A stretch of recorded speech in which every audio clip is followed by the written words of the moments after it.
ఆత్మీయ సహోదరులు పాస్టర్ నిశ్చల్ గారికి ప్రత్యేకంగా తెలియజేస్తున్నాను. మా స్నేహితులు, మా తమ్ముడు, మరి చక్కటి దైవజనులు పాస్టర్ నిశ్చల్ గారికి ప్రత్యేకంగా, అలాగే పాస్టర్ గిద్యోని గారికి ప్రత్యేకంగా తెలియజేస్తున్నాను. మా చక్కటి స్నేహితులు, మా సహోదరులు, బెందులూరు ఆ ప్రాంతాల్లో పరిచయం చేస్తున్నటువంటి దేవుని సేవకులకి ప్రత్యేకంగా తెలియజేస్తున్నాను. చేరి వచ్చిన సహోదరులందరికీ కూడా ప్రత్యేకంగా తెలియజేస్తున్నాను. ఈ సమయంలో దేవుని వాక్యాన్ని కొద్దిసేపు మనం విన్నాం. ముందుగా దైవజనులు పాస్టర్ గిద్యోని గారు మరి కొద్ది నిమిషాలు మనతో మాట్లాడతారు. ఈ సమయం దైవజనులకు అప్పగిస్తున్నాం. అందరూ గట్టిగా చప్పట్లు కొట్టండి. అందరూ గట్టిగా చప్పట్లు కొట్టండి. హల్లెలూయా.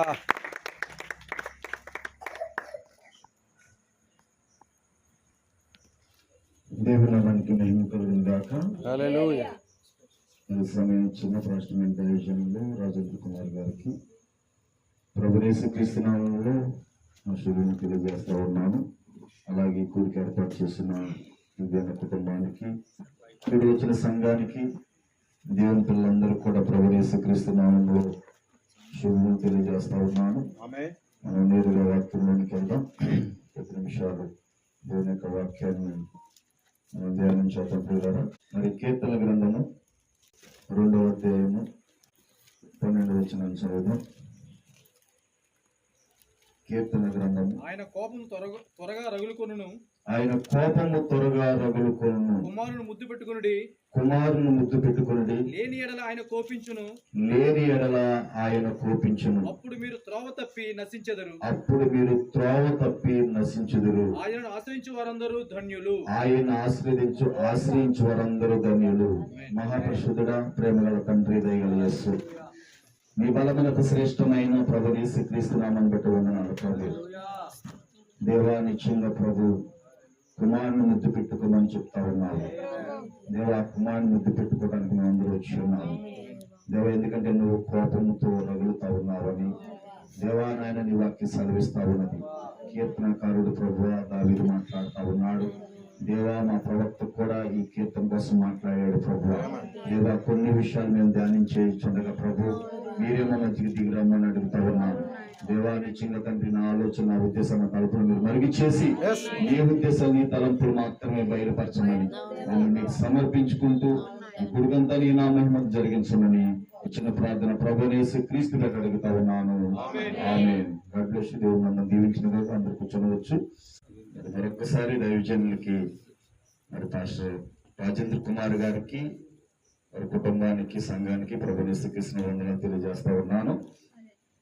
సరే ప్రియులారా, ఈ లేఖన భాగాన్ని మనం ధ్యానిస్తా ఉన్నప్పుడు ఇక్కడ ఒక అంశం చెప్పబడతా ఉంది ప్రియులారా. ఆయన కోపము త్వరగా రగులుకొనుచున్నది. ఆమేన్.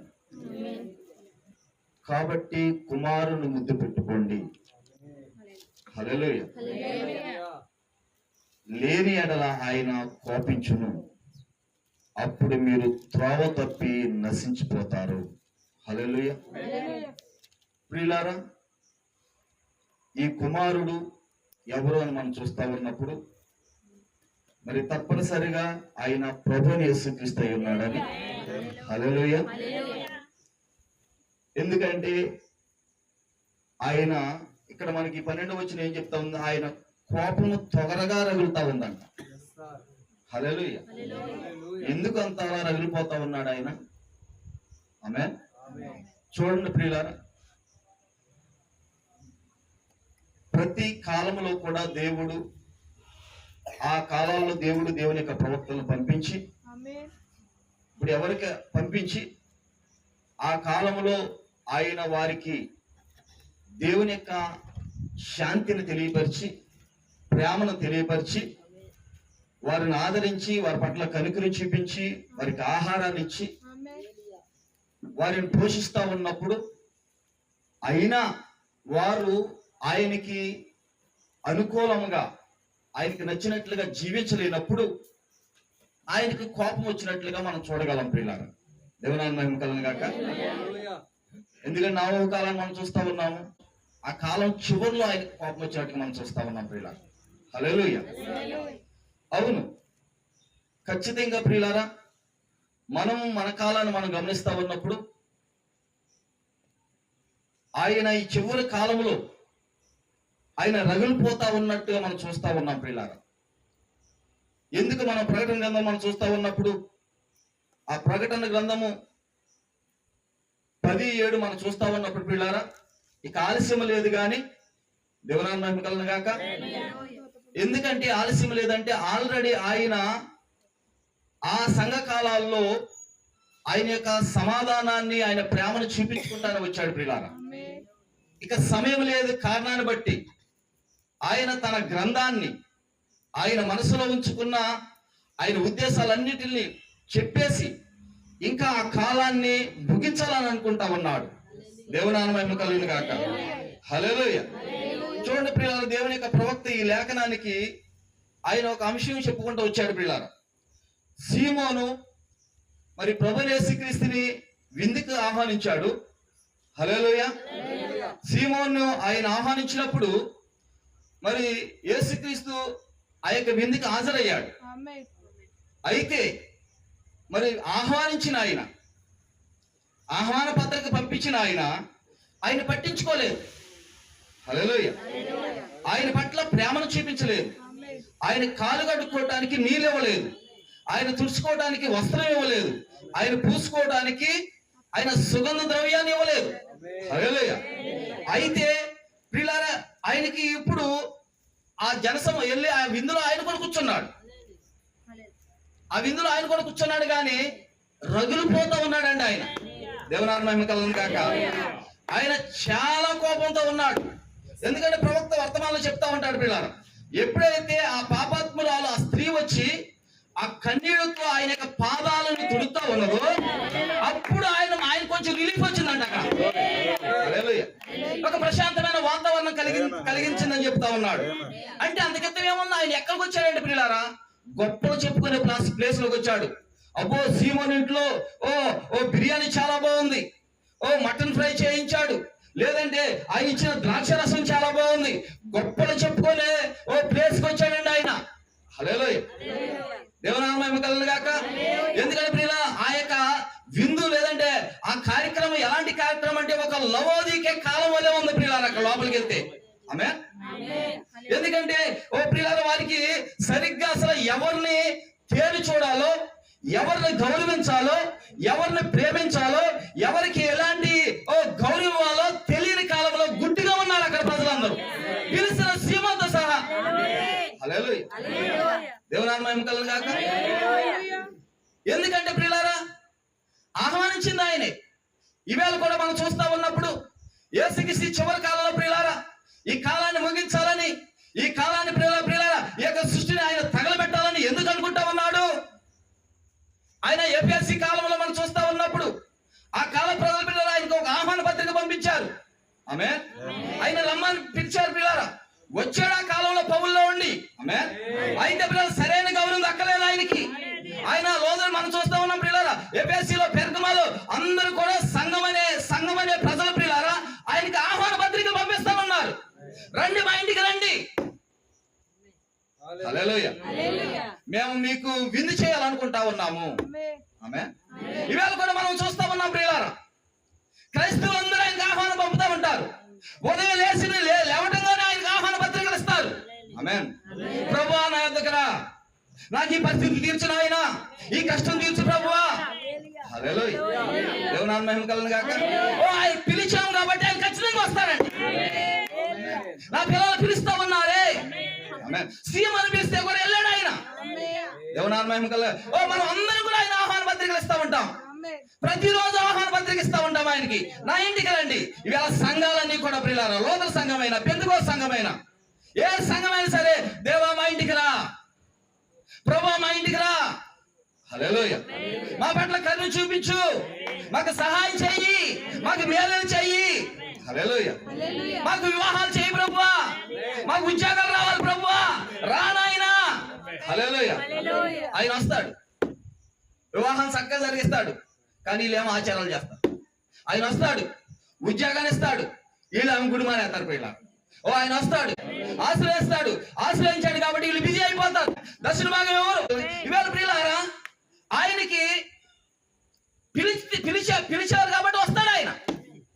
ఆహ్వానించారు కాబట్టి వస్తాడు ఆయన. అయితే ఆయన్ని ఇలా పిలిచిన వ్యక్తిని నువ్వు ముద్దు పెట్టుకోవాల్సి ఉన్నది. ఆయన వచ్చిన ఆయన పని పాట లేక రాలేదండి. ఆయన ఆత్మల భారంతో వచ్చాడు. ఆయన ఆ ప్రాంతాల్లో దేవుని యొక్క సువార్త చెప్తా ఉన్నాడు ప్రియులారా. ఆత్మల భారంతో ఆయన పరలోకమును భూమి మీదకి దిగి వచ్చి ఒక సామాన్యమైన మనిషిగా ప్రియులారా అనేక ప్రాంతాల్లో తిరిగి సువార్తను ప్రకటిస్తూ ఉంటే సీమోను విందుకు ఆహ్వానించాడు. ఈయన అలాగే నడిచి సోలిపోయి సరైన వస్త్రాలు లేవు, సరే సార్ ఉతికిన వస్త్రాలు లేవు ఆయన దగ్గర. ఆమె ఆయన ప్రియులారా ఆయన అంట ఎలా అభిషేకించబడి వెళ్ళాడంటే దుమ్ముతో అభిషేకించబడి వెళ్ళాడంటండి. ఆయన ఒంటి నిండా దుమ్మే ఉంది. అయితే పిలిచిన ఆయన ఎంత మాత్రం కూడా గౌరవం ఇవ్వలేదు. అలాగే నా ప్రియమైన దేవుని పిల్లలారా, ఈ చివరి కాలంలో ఆయన నువ్వు పిలిస్తే, ఆయన నీ జీవితంలోకి ఆహ్వానిస్తే ఆయన నీ యొక్క హృదయంలో గౌరవాన్ని కోరుతా ఉన్నాడు. ఆయన నీ హృదయంలో కన్నీరు కోరుతా ఉన్నాడు. ఆయన ఎవరన్నా మహిమ కలను గాక. ఆహ్వానిస్తే సరిపోదు. అలాగే కొంతమందిలో ఒకసారి మనం చూస్తూ ఉంటాం, బంధువులను ఆహ్వానించినప్పుడు బంధువులను ఆహ్వానించి వీళ్ళు దెబ్బలాడేసుకుంటూ ఉంటారు. కొంతమంది పెళ్ళిళ్ళు పెట్టేసుకుంటారండి. పెళ్ళిళ్ళు కొట్టేసుకుంటా ఉంటారు. పాస్టర్ గారు వస్తానని చెప్తారు. పాస్టర్ గారికి అసలు ఎవరైనా వచ్చి కాళ్ళు కడుక్కోవడానికి నీళ్ళు ఇచ్చే సాంప్రదాయాలు ఉన్నాయి మనకి. ఇప్పుడు పాస్టర్ గారు కొంచెం మొహం కడుక్కోండి, చాలా మంది కుటుంబాల్లో జరగవండి. ఆహ్వాన పత్రికలా వచ్చేయండి మా ఇంటికి. నా ప్రియమైన దేవుని పిల్లలారా, ఇక్కడ ఏం చెప్తా ఉన్నాడు? ఆయన రగిలిపోతా ఉన్నాడంట. కాబట్టి కుమారుని ముద్దు పెట్టుకోనండి. హల్లెలూయా. కుమారుని ముద్దు పెట్టుకోండి. లేని ఎడల ఆమేన్ ఆయన కోపించును, అప్పుడు మీరు త్రోవ తప్పి నశించిపోతారు. కుమారుని ముద్దు పెట్టుకోనకపోతే. హల్లెలూయా. ఎందుకంటే పిల్లలు మనం చూస్తా ఉన్నాం, ప్రతి సంఘ కాలంలో ప్రజల పిల్లలు ఆయన ఆహ్వానించారు. ఆయన ఈ చివరి కాలంలో రగిలిపోవట కారణం ఏంటి పిల్లరా? లవోదికి ఎలా ఉందో సీమోను ఇంట్లో గృహంలో జరుగుతున్న ఆ ఫంక్షన్ కూడా అలాగే ఉందండి. వాళ్ళు చెప్పుకున్నారు, నేను వేసుకొచ్చిన డ్రెస్ చాలా బాగుంది. ఎంత నువ్వు ఎంత పెట్టి కొనుక్కొని వేసుకొచ్చావు? హల్లెలూయా. ఇవేలా కొన్నావా నువ్వు వచ్చి? లేదా నువ్వు వేసుకొచ్చిన షూ ఎంత? అమ్మ సీమోన్ ఇంట్లో కొత్త వెరైటీ తయారు చేశాడంట. ఎవరిని ఆహ్వానించారండి అంటూ? కుమారుడు కనపడ్డా. వాళ్ళు ఏమనుకున్నారంటే ఏదో ఒక యవనస్తుని పిలిచాం కదా అనుకున్నారండి. హల్లెలూయా. ఈ వేళ కూడా నామకార్థ క్రైస్తవుడు ఆమె పిలిచిన ఆయన వెళ్ళిన చోటల్లా పెళ్లిళ్ళు చేయడానికి, ఆమె ఇల్లులు కట్టించడానికి ఇలాగొచ్చాడేమో. వచ్చి ఆయన పని చూసుకుని వెళ్ళిపోతాడు అనుకుంటున్నాను. హల్లెలూయా. కానీ ఆయన దానికోసం కాదండి, అక్కడ సీమోను తయారు చేసిన ఆ యొక్క బిర్యానీ కోసం కాదు వచ్చింది. ఆయన ఆత్మల భారంతో వచ్చాడు. నీ సేవకుడు కూడా నీ గృహానికి వచ్చింది ఆత్మల భారంతో వస్తాడు. ఆయన భోజనం టైంకి వచ్చి ఉండొచ్చు, కానీ పిల్లలు ఆయన భోజనం చేయడానికి కాదు వచ్చింది. వెళ్ళాడు ఆయన, వెళ్ళేసి సర్లే గౌరవించలేదని చెప్పి భోజనం చేసేవచ్చుగా. కానీ ఆయన పని అది కాదండి. ఆత్మ ఎందుకంటే సేవకుడు ఇంట్లో అడిగి పెట్టగానే నలుగురుంటే నలుగురులో ఎవరిలో ఏ ప్రాబ్లం ఉందో దేవుడు చెప్తాడండి. ఎవరు సహోదరి ఎటువంటి ఆత్మ కలిగి ఉందో, సహోదరు ఎటువంటి ఆత్మ కలుగున్నాడో, పిల్లలు ఎటువంటి ఆత్మ కలుగున్నారో, ఎందుకంటే వారిని లోపలికి వారు ఆహ్వానించే రీతిని గమనిస్తాడు ఖచ్చితంగా. ఎందుకంటే యేసుకు తెలుసు. చాలా అన్కంఫర్ట్ గా ఫీల్ అవుతున్నాడంట ఆయన. చిరాకు వచ్చేస్తుందండి ఆయనకి, రగిలిపోతా ఉన్నాడు. ఎందుకంటే ప్రవక్త చెప్పాడండి, ఎప్పుడైతే ఆవిడ ప్రియులారా ఆ స్త్రీ వెళ్ళి ఆయన పాదాలని కన్నీటితో నీళ్లతో పిలిచినోడు నీళ్లతో మామూలుగా కన్నీళ్ళతో ఎక్కడ కడతారండి? కాళ్ళు కన్నీళ్ళతో కడిగేసేస్తారా మీరు? ఎన్ని కన్నీళ్ళు కార్చాలి? అదేదో స్టోరీ లేకండి, అలా జరిగిపోయిందిలేండి. ఆమె యేసు పాదాలకి పట్టిన మురుకంతా తొడబడేంత కన్నీరు మనం కాల్చినప్పుడు ఆయన ముద్దు పెట్టుకునే యోగ్యతలోనికి మనం వస్తామని. 1963లో ప్రియుల బలిష్టమైన దూత మన మధ్యకి దిగి వచ్చింది. ఇప్పుడు వారు అక్కడ కుమారుడు అని చెప్పారు, ఎందుకంటే అది యేసుక్రీస్తు కోసం ప్రవచనం కాబట్టి. కానీ ఇప్పుడు మనం ముద్దు పెట్టుకోవాల్సింది ఎవరిని? బయలుపరచబడిన వాక్యాన్ని. మీరు ఆ చిన్న యాహాంతో అంటా ఉన్నాడు పిల్లరా, ఆ చిన్న పుస్తకం, తెరబడిన పుస్తకాన్ని మీరు తినివేయండి. ఆ చిన్న పుస్తకాన్ని తినేవని చెప్తా ఉన్నాడు. ఇవాళ ఆ చిన్న పుస్తకాన్ని మనం తినివేయవలసిన వారమై ఉన్నాము. ఆ చిన్న పుస్తకాన్ని తినాలంటే, ఆయన ముద్దు పెట్టుకోవాలంటే మొదట ఏం జరిగిందని పిల్లరా? పశ్చాత్తాపం కావాలి. ఆయన మురుగుతో అభిషేకించబడిన పిల్లలు, ఆయన మురుగుతో అభిషేకించబడ్డ కారణం ఏంటంటే ఆత్మల భారం అది. ఆయన మీదకి వచ్చిన ప్రతి ధూళిని కూడా ప్రియులారా మన పశ్చాత్తాపము ద్వారా. ఆమేన్. ఖచ్చితంగా. ఎందుకంటే ఆయన ఎప్పుడు ప్రశాంతంగా సంతోషంగా ఉంటాయంటే ప్రియులారా, నీ కుటుంబంలో నీ జీవితంలో ఎప్పుడు ప్రశాంతంగా ఉంటాయంటే నువ్వు పశ్చాత్తాపడు ద్వారా ఆయనకు ఒక ప్రశాంతమైన వాతావరణం కల్పిస్తావు నువ్వు. ఆమేన్. లేదంటే వస్తాడు కానీ ఆయన చాలా అన్కంఫర్ట్ గా చిరాచిరాగ్గా ఉంటాడండి. సినిమాకి వచ్చాడా లేదా? వచ్చాడు కానీ ఆయనకి ప్రశాంతత లేదండి.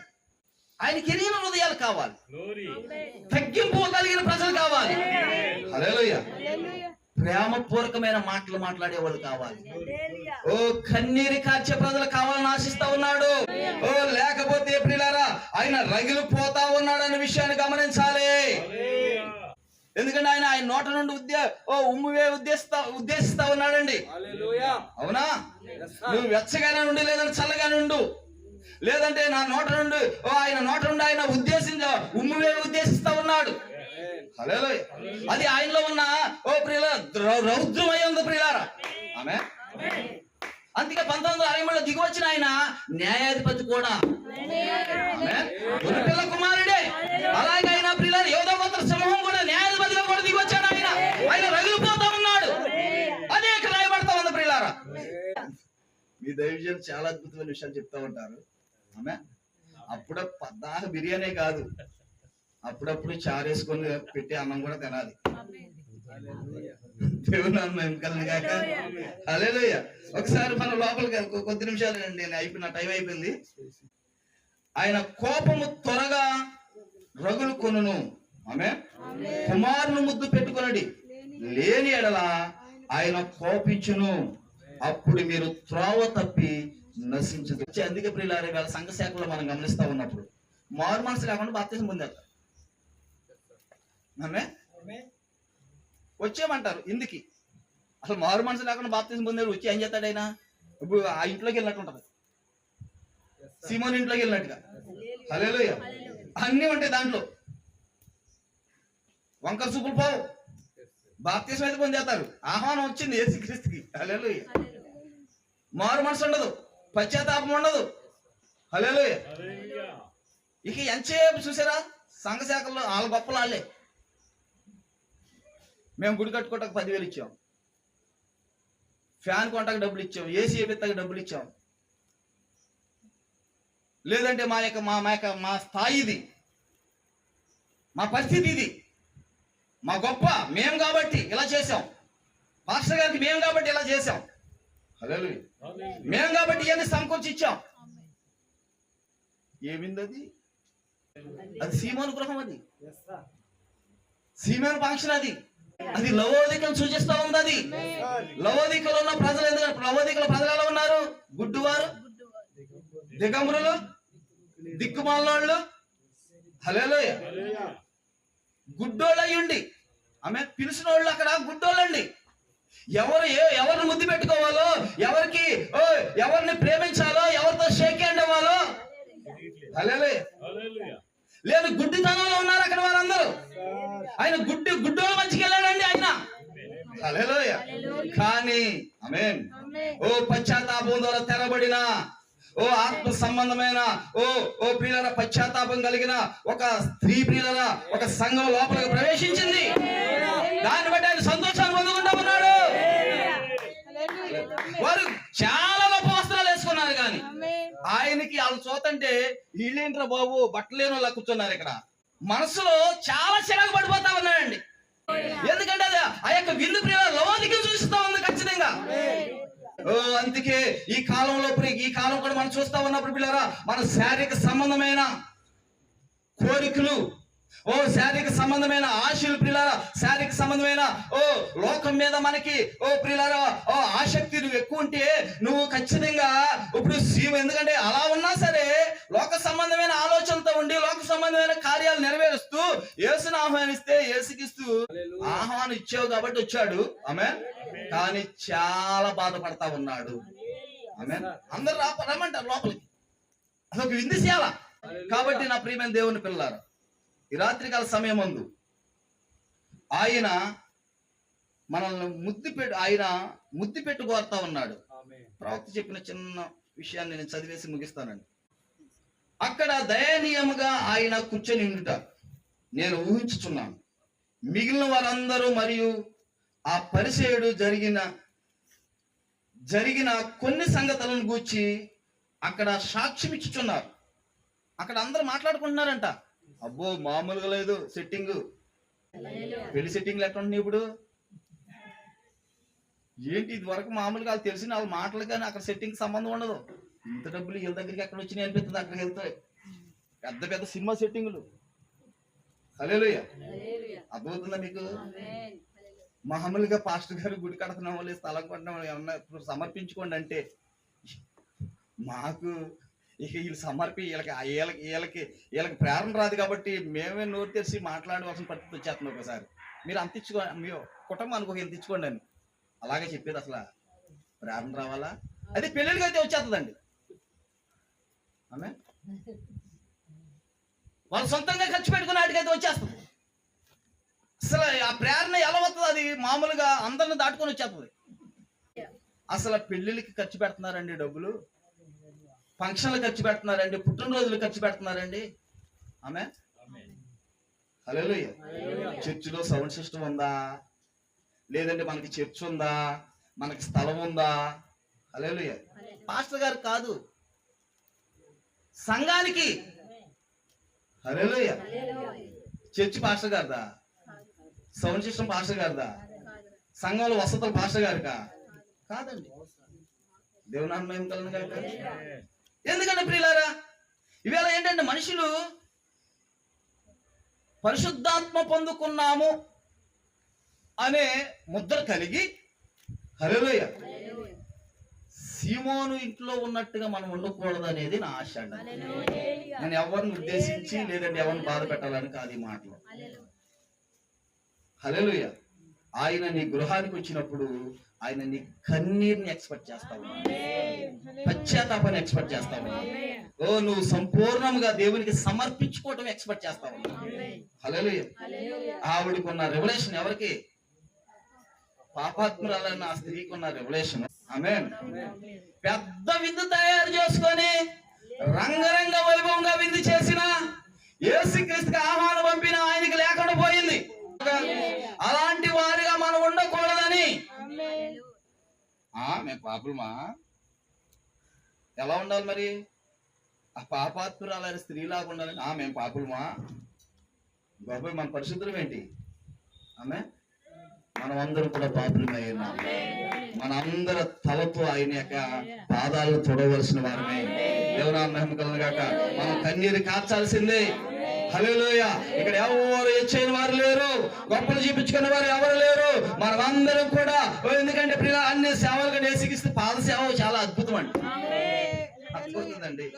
మన యేసుక్రీస్తు పాద సేవ చేసేవారు, వాక్యానికి సేవ చేసేవారు, వాక్యాన్ని ప్రకటించేవారుగా, సువార్తను ప్రకటించేవారుగా, ఆత్మల కోసం ఏడ్చేవారుగా, ఆత్మల కోసం ప్రియులారా. ఎందుకంటే యేసుక్రీస్తు ఎందుకు మట్టితో అభిషేకించబడి? ఆత్మల భారం. అమ్మో చిన్నగా అసలు మనకి ఫ్యాన్ లేకపోతేనే అసలు వాక్యం అంటాకి మామూలుగా ఏదో. హల్లెలూయా. ఏంటిది? చెమటలు పట్టేస్తున్నాయి. ఇంకెప్పుడు ముగిస్తారు పాస్టర్ గారు? ఏంటి అసలు? హల్లెలూయా. ఏడుపు లేక. ఏడుపు ఎప్పుడు వస్తుంది? పశ్చాత్తాపం ఉంటే వస్తుంది. ఈవేళ జనాలకి కళ్ళల్లో నీళ్లు. వీళ్ళకి ఏదైనా కావాలంటే అమ్మో అసలు అప్పటికప్పుడే అలా నిలబడి దేవుడి దగ్గర నిలబడి ఏడ్చేస్తామంటారు. వీళ్ళకి కావాల్సిన ప్రభువా నేను వాక్యం చదవట్లేదు నాయన, వర్తమానం చదవట్లేదు ప్రభువా, నేను నిన్ను ముద్దు పెట్టుకోవట్లేదు నాయన, వర్తమానం తినట్లేదు ప్రభువా, అందుకోసం ఏడుపు లేదు. ఇప్పుడు దేనికోసం ఏడుతా ఉంది? ఆయన నుండి ముద్దు ఎక్స్పెక్ట్ చేస్తున్నాడు ఆవిడ. హల్లెలూయా. ఆవిడ ఎందుకు ఏడుస్తా అయితే ఆవిడ పాదాల దగ్గర ముద్దులు పెడతాం స్టార్ట్ చేసింది ఆవిడ. ఆమె దేవునామ మహిమ కలుగును గాక. ఓ ఆవిడ్ని ఆయన అంగీకరించడం ఎక్స్పెక్ట్ చేస్తా ఉంది ఆవిడ. ఆయనేమో పిలిచిన ఆయనేమో అబ్బా వచ్చి చూసి, ఓ సీమను నువ్వు బల్లెవాడు, చాలా గొప్ప ఫంక్షన్ చేసావని చెప్తాం అనుకున్నాడు ఆయన. ఆయన ఆ ఉద్దేశంతో రాలేదు. బలిష్ట 1963లో బలిష్టమైన దూత ఎందుకు వచ్చింది అసలు? ఆమె హల్లెలూయా. ఆయన రగిలిపోతా ఉన్నాడు. ఆయన నువ్వు ముద్దు పెట్టుకోవడం కోసం వస్తా ఉన్నాడు ఆయన. హల్లెలూయా. ఆయన ఎందుకంటే పిల్లల అప్పుడు ఆయన ఏం చేస్తావనంటే ఆయన నిన్ను లోపల తీసుకోవాలనుకుంటా ఉన్నాడు. ఎందుకంటే నువ్వు ఆయన ఎముకలు ఎముకై ఉన్నావు, ఆయన మాంసంలో మాంసమై ఉన్నావు, నువ్వు ఆయన ఆత్మలో ఆత్మై ఉన్నావు, నువ్వు ఆయన నిన్ను ఆయనలో తీసుకోవడానికి వస్తా ఉన్నాడు ఆయన. హల్లెలూయా. ముద్దు పెట్టుకోవడం ద్వారా ఆయన గొర్రె పిల్ల జీవ గ్రంథం పిల్ల తెరవబడిన 7 ముద్దల పుస్తకం తినుడి ద్వారా ఆమేన్. ఆయన శరీరంలో శరీరంగా, ఆయన రక్తంలో రక్తముగా, ఆయన ఎముకల్లో ఎముకలుగా మారిపోవడం కోసం వచ్చాడు ఆయన. కాబట్టి ప్రియులారా ఆయన ఎందుకంటే ప్రియులారా ఆయన సమయం లేదు కాబట్టి ఆయన చివరి సమయంలో వచ్చాడు. ఆయన చివరి కాలంలో వచ్చాడు ప్రియులారా, ఇక సమయం లేదు కాబట్టి ఆయన మిమ్మల్ని ముద్దు పెట్టుకోవాలని ఆశపడతా ఉన్నాడు. అందుకే దేవుని యొక్క ప్రవక్త చెప్తా ఉన్నాడండి, ఎప్పుడైతే ఆ స్త్రీ ఆయన దగ్గర పశ్చాత్తాపడతాం స్టార్ట్ చేసిందో ఆయన అంటా ఉన్నాడు, అక్కడ ఒక మంచి ప్రశాంతమైన వాతావరణం వచ్చిందంటండి ఆయన. హల్లెలూయా. ఆ మాట చదివేసి నేను ముగిస్తానండి, ఎందుకంటే నేను ఆ మాట నాకు ఎంతో ఇష్టమైపోయిందండి. ఏం జరిగింది? ఆయన పాదములు కడుక్కుండా ఆ ద్వారం యొద్ద ఉన్న పనివాడు ఎలా ఆయనను లోపలికి పంపిను? పశ్చాత్తాపంతో ఒక పాపి అయిన కళ్ళతో నుండి వచ్చు నీళ్లతో యేసు ఒక మురికి పాదములను కడుగటను గురించి నేను తలంచుచున్నప్పుడు నా హృదయము మండుచున్నది. ఓమై, దేనిని కడుగవలెను? అసలు ఈ లోకములోనే లేని అతి శ్రేష్టమైన స్థలం ఏదనగా ఆయన పాద సన్నిధి. అప్పుడు యేసుకు కొంచెం సేద తీరినట్లుగా అనిపించినది. అంతకితం ఎలా అనిపించింది? ఆయనకి రగులిపోయాడండి ఆయన. హల్లెలూయా. ఏంట్రా బాబు ఈ దిక్కుమలందరూ ఎక్కడికి వచ్చాయి? దిక్కుమలలో ఉన్న ప్లేస్కి వచ్చాను నేను. సరిగ్గా వస్త్రాలు తడుక్కోవడం రాని వాళ్ళ ప్లేస్ లోకి వచ్చాను నేను. ఆమె అర్థమవుతుందండి. ఈ గుడ్డోళ్ళలోకి వచ్చానండి. అందరూ రాసుకొని పూసుకొని తిరుగుతున్నారంట, ఆడలేదు మగలేదు. మరి గుడ్డోళ్ళు కదా వాళ్ళు. సరే వాళ్ళేమనుకుంటున్నారు, అబ్బో నేను మంచి పర్ఫ్యూమ్ కొట్టేశా, మంచి కాస్ట్లీ బట్టలు వేసుకొచ్చాను. దేవునామం గాక. హల్లెలూయా. ఓ ప్రవక్త చెప్తా ఉన్నాడండి, సేద తీరినట్లుగా అనిపించినది. ఎవరైతే ఆయన్ని ప్రేమించదరో వారు ఆయన చుట్టూ ఉన్నప్పుడు ఆయన ఎల్లప్పుడూ ఆహ్లాదకరంగా అనుభూతి చెందును. ఆయన ఎవరు ప్రేమిస్తారు, ఆయన దగ్గర ఎవరు పశ్చాత్తాపడతారు, హల్లెలూయా, ఆయన దగ్గర ఎవరు ఏడుస్తారు, ఓ అప్పుడు ఆయనకి ప్రియులారా ఒక ఆహ్లాదకరమైన వాతావరణం వస్తుందంట. అప్పుడు అలాంటి వాతావరణం వేదడి తగ్గిస్తాడు. ఒక ఆహ్లాదకరమైన ఆయన చుట్టూ ఉన్నప్పుడు ఆయన ఎల్లప్పుడూ ఆహ్లాదకరంగా అనుభూతి చెందును. నీవు కూడా ఆయనను ఎల్లప్పుడూ ఆహ్లాదకరంగా ఉండునట్లు చేయము. నా దేవుని పిల్లలారా, ఎల్లప్పుడూ కూడా ఆయన ఒక ఆహ్లాదకరమైన ఎందుకంటే ఆహ్లాదకరమైన వాతావరణం ఏదెన్లో కోల్పోయాడండి ఆయన. ఆయన తన పిల్లల కోసము ఎల్లప్పుడూ ఒక ఆహ్లాదకరమైన, మొదటి ఏదేన్లో అవ్వ ఆదాములు కలుసుకున్నప్పుడు ఎటువంటి ఆయన ఆనందం కలుగుండేవాడు, అలాంటి వాతావరణం ప్రతి కుటుంబాన్ని ఆయన ఎక్స్పెక్ట్ చేస్తా ఉన్నాడు. అలాంటి ప్రజలుగా మనం అందరూ ఉండాలని ఆయన ఎదురు చూస్తా ఉన్నాడు. ఆయన గ్రంథాన్ని కనుక మీరు తిన్నట్లయితే, తెరబడిన వాక్యాన్ని చేత మీరు పోషించబడినట్లయితే ఆయనకి మీరు ఆహ్లాదకరమైన వాతావరణం ఇస్తా ఉన్నారు. ఆయన చాలా సామాన్యతలు ఉంటాడు. అయితే ఆ సామాన్యతను గుర్తించి ఆ గొప్ప ప్రత్యక్షత ఇవాళ మనం కలుగున్నాం కాబట్టి ప్రియులారా, హల్లెలూయా, ఆయనకు ఒక ఆహ్లాదకరమైన వాతావరణం తీసుకొని వస్తా ఉన్నామని పశ్చాత్తాపడుట ద్వారా. పశ్చాత్తాపం లేదా, ఆయన నీ పట్ల ఆహ్లాదకరంగా లేడు, రగిలిపోతా ఉన్నాడు. హల్లెలూయా. అందుకే మనం చూస్తా ఉన్నప్పుడు పిల్లారా చాలా ఇబ్బంది పడిపోతా ఉన్నాం. ఆయన ఎందుకంటే అందరికి సహాయం చేయవలసింది ఆయనే. హల్లెలూయా. మనం ఆయన సరైన వాతావరణం ఇవ్వలేనప్పుడు ఆయన వచ్చి మనకి ఏమి సహాయం చేయలేడండి. ఆయన పశ్చాత్తాపం లేకుండా ఆయన మనకి ఏమి చేయలేడు. వాక్యానుసారం మారు మనసు లేకుండా మనకి ఏం చేయలేడు. ఆయన వాక్యాన్ని మన జీవితంలో నెరవేర్చుకోకుండా ఆహ్లాదకరమైన వార్త పాస్టర్ గారు ప్రార్థన చేస్తేనో లేదంటే నువ్వు ప్రార్థన చేస్తేనో నువ్వు ఆయనకి పశ్చాత్తాపం కలిగిన హృదయం నువ్వు ఆయనకి చూపించకపోతే ఆయన ఎవరి ద్వారా ఏమి చేయలేడు. ఆయన హల్లెలూయా. నువ్వు ఆయనకు ఒక మంచి వాతావరణం కల్పించాలి, ఒక ఆహ్లాదకరమైన వాతావరణం కల్పించాలని ఆయన కోరుతా ఉన్నాడని ప్రభు యేసుక్రీస్తు నామములో మీ అందరికి కూడా తెలియజేస్తా ఉన్నాను. దేవుడి యొక్క తెరబడిన వాక్యాన్ని దేవుడు దీవించును గాక. అలాంటి వారికి మనం అందరం కూడా ఉండాలని ఆశపడతా ఉన్నాను. దేవుడిని గట్టిగా చెప్పకూడదు. మంచి అద్భుతమైన సంగతులు ఈ రాత్రి మనతో దేవుడు మాట్లాడాడు. ఆయన రగిలిపోయాడా, మనం పగిలిపోతాం. అర్థమైందండి? ఏమర్థమైంది? కనుక మరి దేవునికి అంత కోపం రప్పించే వరకు మనం ఏం చేద్దాం? దేవుడి దాకా మనకి వచ్చేస్తుంది కోపం ఒకసారి. అర్థమైంది? మన ఇంట్లో మనకు కోపం వచ్చిందంటే ఎలా ఉంటుంది? సెల్ ఫోన్ బద్దలైపోద్ది. ఇంకా ఇంకా మరి ఒక మనలో టీవీలు ఉండవు, ఏడు కంచాలు బద్దలైపోతాయి, మంచాలు బద్దలైపోయి అయ్యి బద్దలు కొట్టేస్తూ ఉంటాం. మనకు కోపం వస్తుంది. మరి దేవుడి కోపం వస్తుంది. కనుక మరి ఆయన ప్రశాంతమైన వాతావరణం, ఆహ్లాదకరమైన వాతావరణం కోరుకున్నాడు.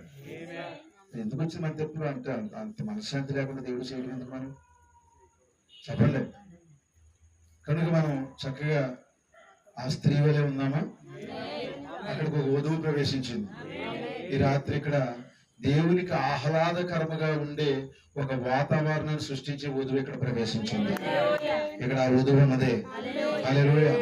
దేవునికి స్తోత్రం కలుగుగా. ఆ వధువుకి కూర్చుని వాక్యం వింటా ఉన్నది. దేవునికి మహిమ కలుగుగా. చూడండి, ఆమె పాదాలకు యేసుక్రీస్తు స్వార్థ భారముతో ఆ యొక్క మురికి పాదాలు కలిగి ఉన్నాడు. పాలస్తీనా ఆ మట్టి ప్రాంతాలను నడుచుకుంటూ వచ్చాడు, చెప్పాడు కాబట్టి, ఎవరో చెప్పారు కాబట్టి వచ్చాడు ఆయన. ఇప్పుడు ఆ మురికి అంతా పోయే వాటర్ కావాలి. ఎక్కడది చెప్పండి? ఆ వాటర్ ఎక్కడది? ఆమె కన్నీరే. అందుకే ఆమె యొక్క కంటి నాళము తెరవబడింది. హల్లెలూయా. ఆయన గ్రంథం తెరిస్తే ఇప్పుడు వదిలేం చేయాలి? ఈ నాళం తెరవాలి. కంటి నాళం ఎప్పుడైతే తెరవబడిందో మరి ధారాళంగా నీరు వస్తా ఉంది. ఇప్పుడు ఆమె ఎక్కడి నుంచి తెచ్చుకొచ్చింది టవల్? చెప్పండి. టవల్ ఎక్కడ తీసుకొచ్చింది? మరి జుట్టు కత్తిరించేస్తే టవల్ ఎక్కడ వస్తుంది? ఇంకా చాలా మంది ఏం చేస్తారు, డెబ్ కటింగ్లో వేసుకున్నాం. అప్పుడు ఎలా తుడవాలి? తలకిందులుగా తుడవాలి. ప్రవక్త అన్నాడు, ఒక స్త్రీ తలకిందులుగా అయితే ప్రమాదం అన్నాడు. ఆ యొక్క దృశ్యం మంచిగా ఉండదు అన్నాడు. కనుక మరి పొడవాటి వెంట్రుకలతో ఆ యొక్క పాదాలు తుడిసింది. ఇప్పుడు ఆయన ఏం చేసింది? ముద్దు పెట్టుకుంది. నిజమే, పాదాలు ముద్దు పెట్టుకుంది. ఇప్పుడు మనం పాదాలు ముద్దు పెట్టుకోవాలంటే మనం ఏం చేయాలి? వాక్యాన్ని నెరవేర్చడమే.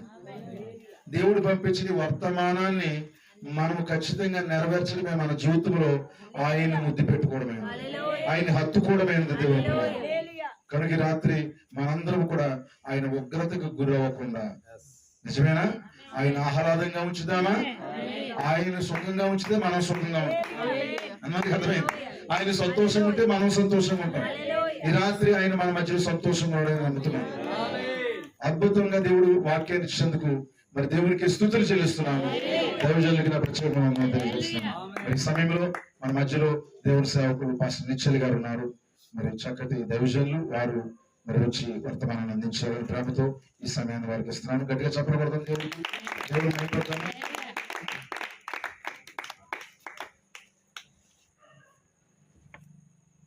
దేవునికి స్తోత్రం కలుగును గాక. చిన్న వాక్య భాగం చదువుకున్నాం. పరిశుద్ధ గ్రంథం నుండి ప్రకటన గ్రంథము 5వ అధ్యాయము. ప్రకటన గ్రంథము 5వ అధ్యాయము 4వ వచనాన్ని మనం చదువుకుందాము. ఆ గ్రంథం విప్పుటికైనను చూచుటికైనను యోగ్యుడెవడును కనబడినందున నేను బహుగా ఏడ్చుచుండగా ఆ పెద్దలలో ఒకడు, ఇదిగో దావీదులకు చిగురైన యోధా గోత్రపు సింహము 7 ముద్దలను తీసి ఆ గ్రంథం విప్పటికై జయం పొందనని నాతో చెప్పెను. చదవబడినటువంటి దేవుడి వాక్యమును ప్రభు దీవించి ఆశీర్వదించును గాక. చిన్న ప్రార్థన చేసుకుందాం. మహోన్నతుడా, సర్వోన్నతుడా, స్తుతులు స్తోత్రాలు చెల్లిస్తున్నాం. రాత్రి జరిగిస్తున్నటువంటి చక్కని కూడికి బట్టి వందనములు. నీ దాసు నిలబెట్టుకున్న అనేక సంగతులు నీ బిడ్డలందరితో మాట్లాడడం, అవి నేను సేవకుడిగా నేను కూడా నిలబడి ఉన్నాను. ఈ వాక్యం తెరవండి, నీ బిడ్డలతో మాట్లాడండి, చక్కటి వాతావరణం ఇవ్వండి, అద్భుతమైన వాతావరణం కలిగి చేయండి. దేవా, ఇదిగో విమోచించబడిన వారి ముఖములలో నిత్యానందం ఉంటుందనే లేఖనం మీరు చూడాలి ప్రభువా.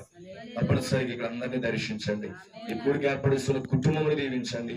స్థానికంగా పనిచేస్తున్న నీ దైవజనులు, నీ సేవకులు ప్రభు దీవించండి, వారి కుటుంబాన్ని ఆశీర్వదించండి.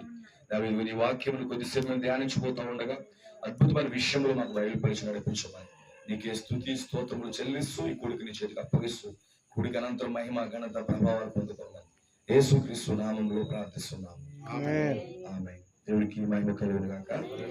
కూడి వచ్చినటువంటి దేవుని పిల్లలందరికీ కూడా మన ప్రభువైన యేసుక్రీస్తు నామములో నా ప్రత్యేకమైనటువంటి శుభాభివందనాలు తెలియజేస్తా ఉన్నాను. అలాగే నేను ప్రేమతో ఆహ్వానించినటువంటి దైవజనులు పాస్టర్ రాజేంద్ర కుమార్ గారికి నా ప్రత్యేక వందనాలు తెలియజేస్తున్నాను. ఆయన కుటుంబానికి, సంఘమునకు నా వందనాలు. అలాగే నా దైవజనులు గిద్యోని గారికి నా హృదయపూర్వక వందనాలు తెలియజేస్తున్నాను. ప్రభు మిమ్మల్ని దీవించి ఆశీర్వదించును గాక. హల్లెలూయా. సో ఇంతవరకు కొన్ని విషయాలు విన్నారు. నేను ఎక్కువసేపు ఏం చెప్పను, అయితే చెప్పాలని అంత ఆశ ఉంది. దేవుని నడిపింపుని బట్టి ముందుకెళ్దాం. ఎక్కువ సమయం ఉంచితే మీకు ఎక్కువ పెట్టినా కానీ తినలేరు. హల్లెలూయా. ఏదైనా ఫంక్షన్కి వెళ్తే ముందు బిర్యానీ, తర్వాత వైట్ రైస్, సాంబార్, తర్వాత పెరిగాను. అవునా కదా? బిర్యానీ ఉంటుంది, ఫస్ట్ కొంచెం మసాలా ఐటమ్ ఉంటుంది, అది అలా కొంచెం తరిగేటప్పటికి మళ్ళీ వైట్ రైస్ వేయించుకుంటాం, కొద్దిగా సాంబార్ తింటాం, మళ్ళీ ఫైనల్గా ఏం చేస్తామంటే పెరిగన్నంతో ముగించేస్తాం. అయ్యగారు ఫస్ట్ బిర్యానీ పెట్టారు, స్పైసీగా ఉంటుంది నీకు, నేను కొంచెం సాంబార్ అన్నం పెడతాను, ఈ పాస్టర్ గారు పెరిగన్నం పెట్టి ఈ బాడీ ఎలా అంటే వేడి చేయకుండా మొత్తానికి ముగించేస్తారు. దేవుడికి స్తోత్రం కలుగును కాదు. నవ్వుతుంటే నేను నవ్వుతూ ఉంటాను. భూమి మీద అతి సంతోషకరమైన ప్రజలు ఎవరైనా ఉన్నారంటే ఎవరది? అది మనమై ఉన్నాం. హల్లెలూయా. ఇప్పుడు మనం సంతోషంగా ఉంటే మన ప్రభు కూడా సంతోషంగా ఉంటాడు. మనం దుఃఖంగా కూర్చుంటే ఆయన కొంచెం దుఃఖంగా ఉంటాడు. అవునా కాదు? అందుకే మనం ఇప్పుడు కూడా సంతోషంగా ఉండాలి. ఏం చెప్పాడు పౌలు? ఎల్లప్పుడూ సంతోషంగా ఉండండి, ప్రభువులను ఆనందించండి అన్నాడు. సో దేని బట్టి మనం ఆనందిస్తామంటే కేవలం దేవుడి వాక్యమును బట్టి.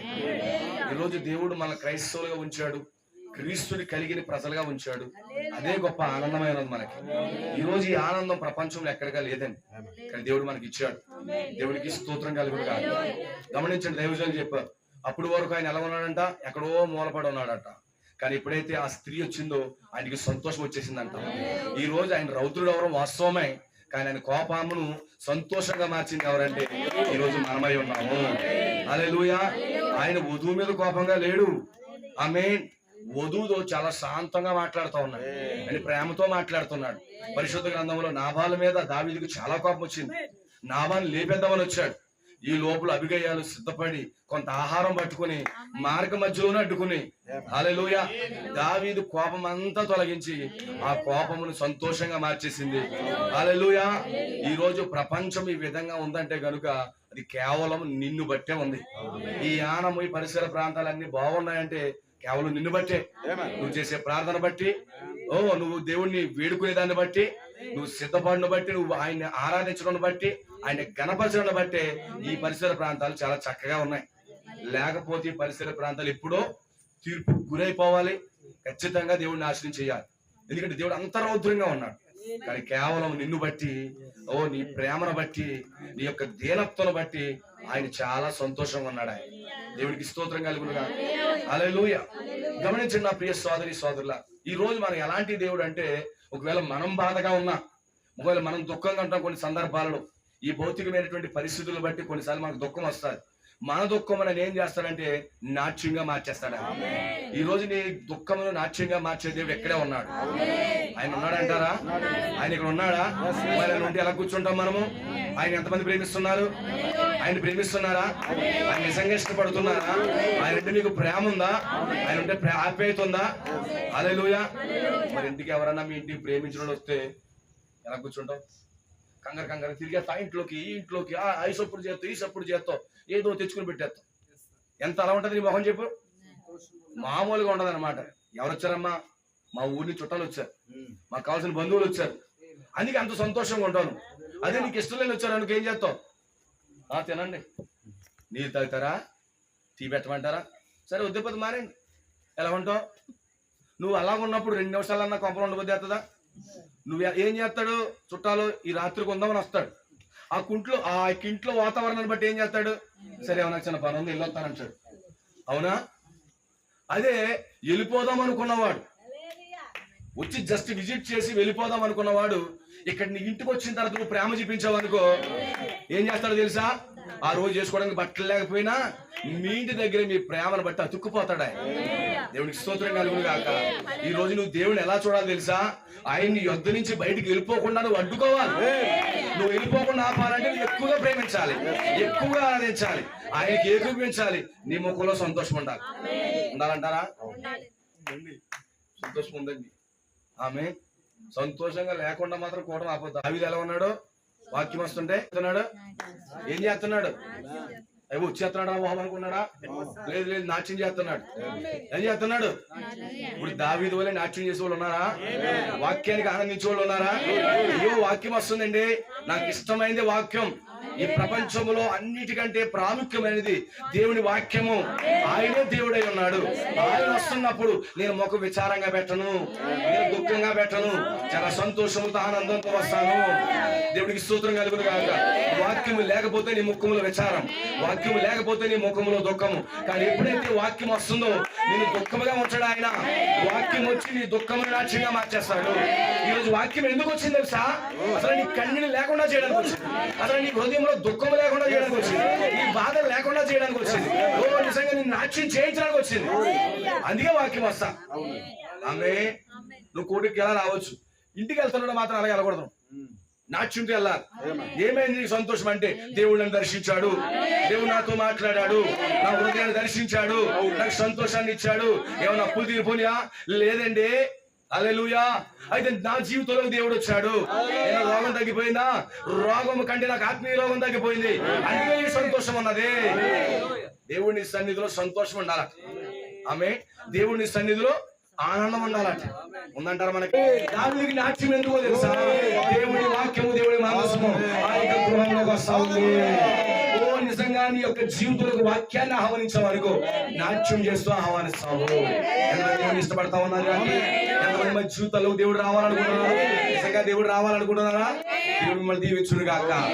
మీకు లాగా యోహాను ఏడుస్తా ఉన్నాడట. ఆమె ఒక్కోసారి మన జీవితాల్లో దుఃఖం వస్తుంది, మన ఇంట్లో బాధలు గుర్తొస్తాయి, మనకున్న అప్పులు గుర్తొస్తా ఉంటాయి. మన పక్కింట్లో ఎవరన్నా అన్నారో బాధ వచ్చేస్తుంది. ఇంట్లో సరైన పరిస్థితి లేకపోతే మనకు దుఃఖం వచ్చేస్తుంది, వ్యాధులు వచ్చేస్తుంది. ఆ వ్యాధులతో ఏం చేస్తామంటే దేవుడి సన్నిధికి వస్తాము, చాలా దుఃఖంగా ఉంటాం, చాలా బాధ అవుతుంది. ఏంటి నా కుటుంబ పరిస్థితి ఎలాగైపోతుంది ఏంటి, నా బిడ్డల పరిస్థితి ఎలాగైపోతుంది ఏంటి, ఆరోగ్య పరిస్థితి ఎలాగైపోతుంది ఏంటి, కొన్ని మన జీవితాలు ఎలాగైపోతున్నాయి ఏంటి అని చెప్పేసి బాధతో వచ్చి కూర్చుంటా ఉంటాం కొన్ని సందర్భాలు. ఆమె కొంతమంది వాక్యం కోసం వస్తారు, నాకు వాక్యం కావాలి ప్రభువా, నీ వాక్యము తెరువు నాయన, నా జీవితంతో మాట్లాడు ప్రభువా, నా జీవితాన్ని దర్శించు ప్రభువా, నువ్వు మాట్లాడితే నేను బ్రతుకుతాను ప్రభువా, నీ వాక్యం నాకు అర్థం కావాలి ప్రభువా అని కొంతమంది చేడుస్తూ ఉంటారు. కానీ ఇక్కడ చదువుకున్నటువంటి పరిశుద్ధ గ్రంథంలో యోహాను ఎక్కడికి వస్తున్నాడో తెలుసా? దేవుని సముఖంలోకి వచ్చాడు. దేవుని యొక్క సముఖంలోకి వచ్చాడు. అక్కడ ఒక గ్రంథాన్ని చూశాడు, అక్కడ వాక్య గ్రంథం చూశాడు, 7 ముద్రలతో ముద్రించబడిన గ్రంథాన్ని చూశాడు.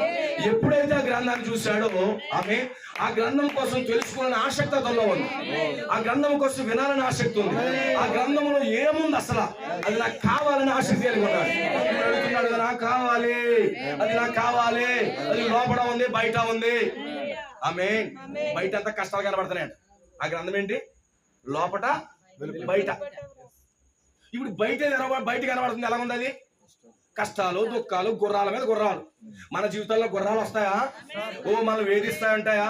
మన జీవితాల్లో రోజు గుర్రాలు వేధిస్తానుంటాయి, చాలా బాధపడతా ఉంటాయి. అనిపిస్తుంది మన జీవితం ఇంకెప్పుడు ఇదేనా మన బ్రతుకు, ఇదేనా మన కుటుంబ పరిస్థితి. ఎందుకంటే ఆ తెల్లని గుర్రముగా వచ్చి మనల్ని బాధ పెడతాడు, ఈ ఎర్రని గుర్రముగా వచ్చి మన రోగాలకు గురి చేస్తాడు, లేకపోతే నల్లని గుర్రముగా వచ్చి మనను బాధ పెట్టేస్తాడు, అప్పులు పాలు చేసేస్తాడు.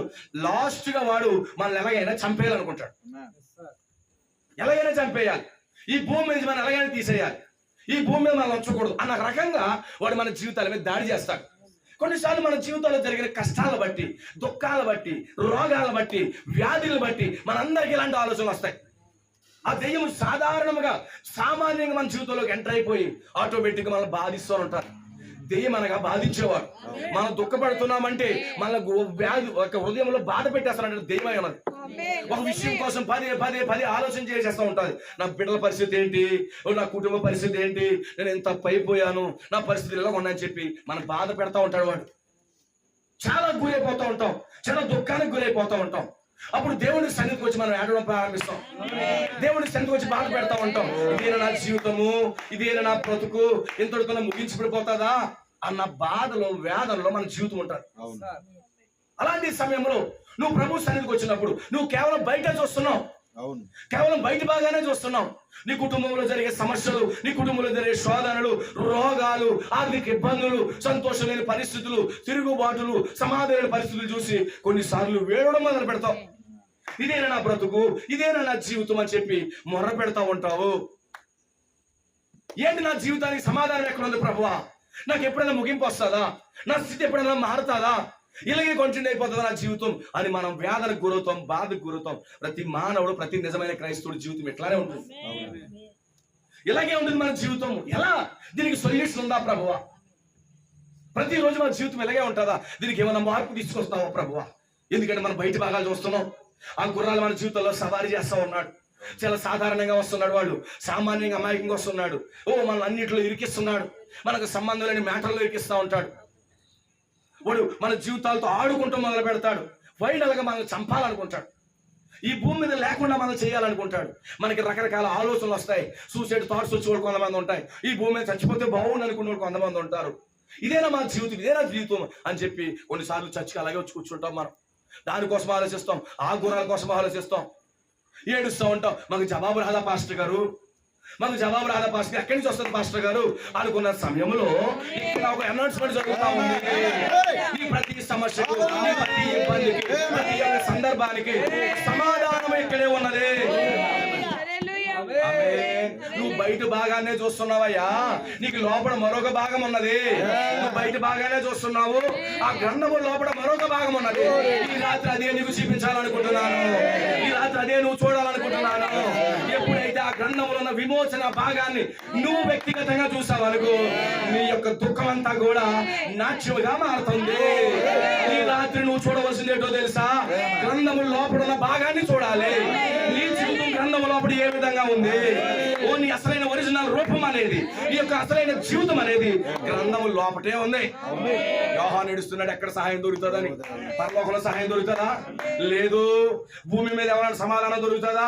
ఎవరెవరు? పాతాళంలో ఎవరైనా మనకు సమాధానం ఇస్తారా? ఎవరెవరు అనిపిస్తుంది. ఎవరు ప్రభు నాకు సమాధానం ఇచ్చేది? నా జీవితానికి ఎవరు సపోర్ట్ చేస్తారు? కొన్నిసార్లు ఎవరు మనకు సపోర్ట్ చేయరు, మన జీవితాన్ని ఎవరు పైకి లేపలేరు.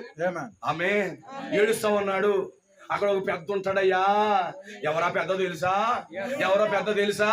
సంఘానికి ప్రతి ఒక్కడు పెద్ద ఉంటాడా? సంఘానికి ఒక పెద్దను పెట్టాడా? ఎవరా పెద్ద? దేవుని యొక్క సేవకుడై ఉన్నాడు. హల్లెలూయా. దేవుని యొక్క సేవకుడు ఒక అనౌన్స్మెంట్ చేస్తా ఉన్నాడు. పెద్దనైనా నేను తెలుస్తానంటూ లేదు. ఆమేన్. పెద్దని నేను తెలుస్తానంటూ లేదు. హల్లెలూయా. నీ లోపల భాగం చూపించడానికి, నీ లోపల అసలైన జీవితం చూపించడానికి. హల్లెలూయా.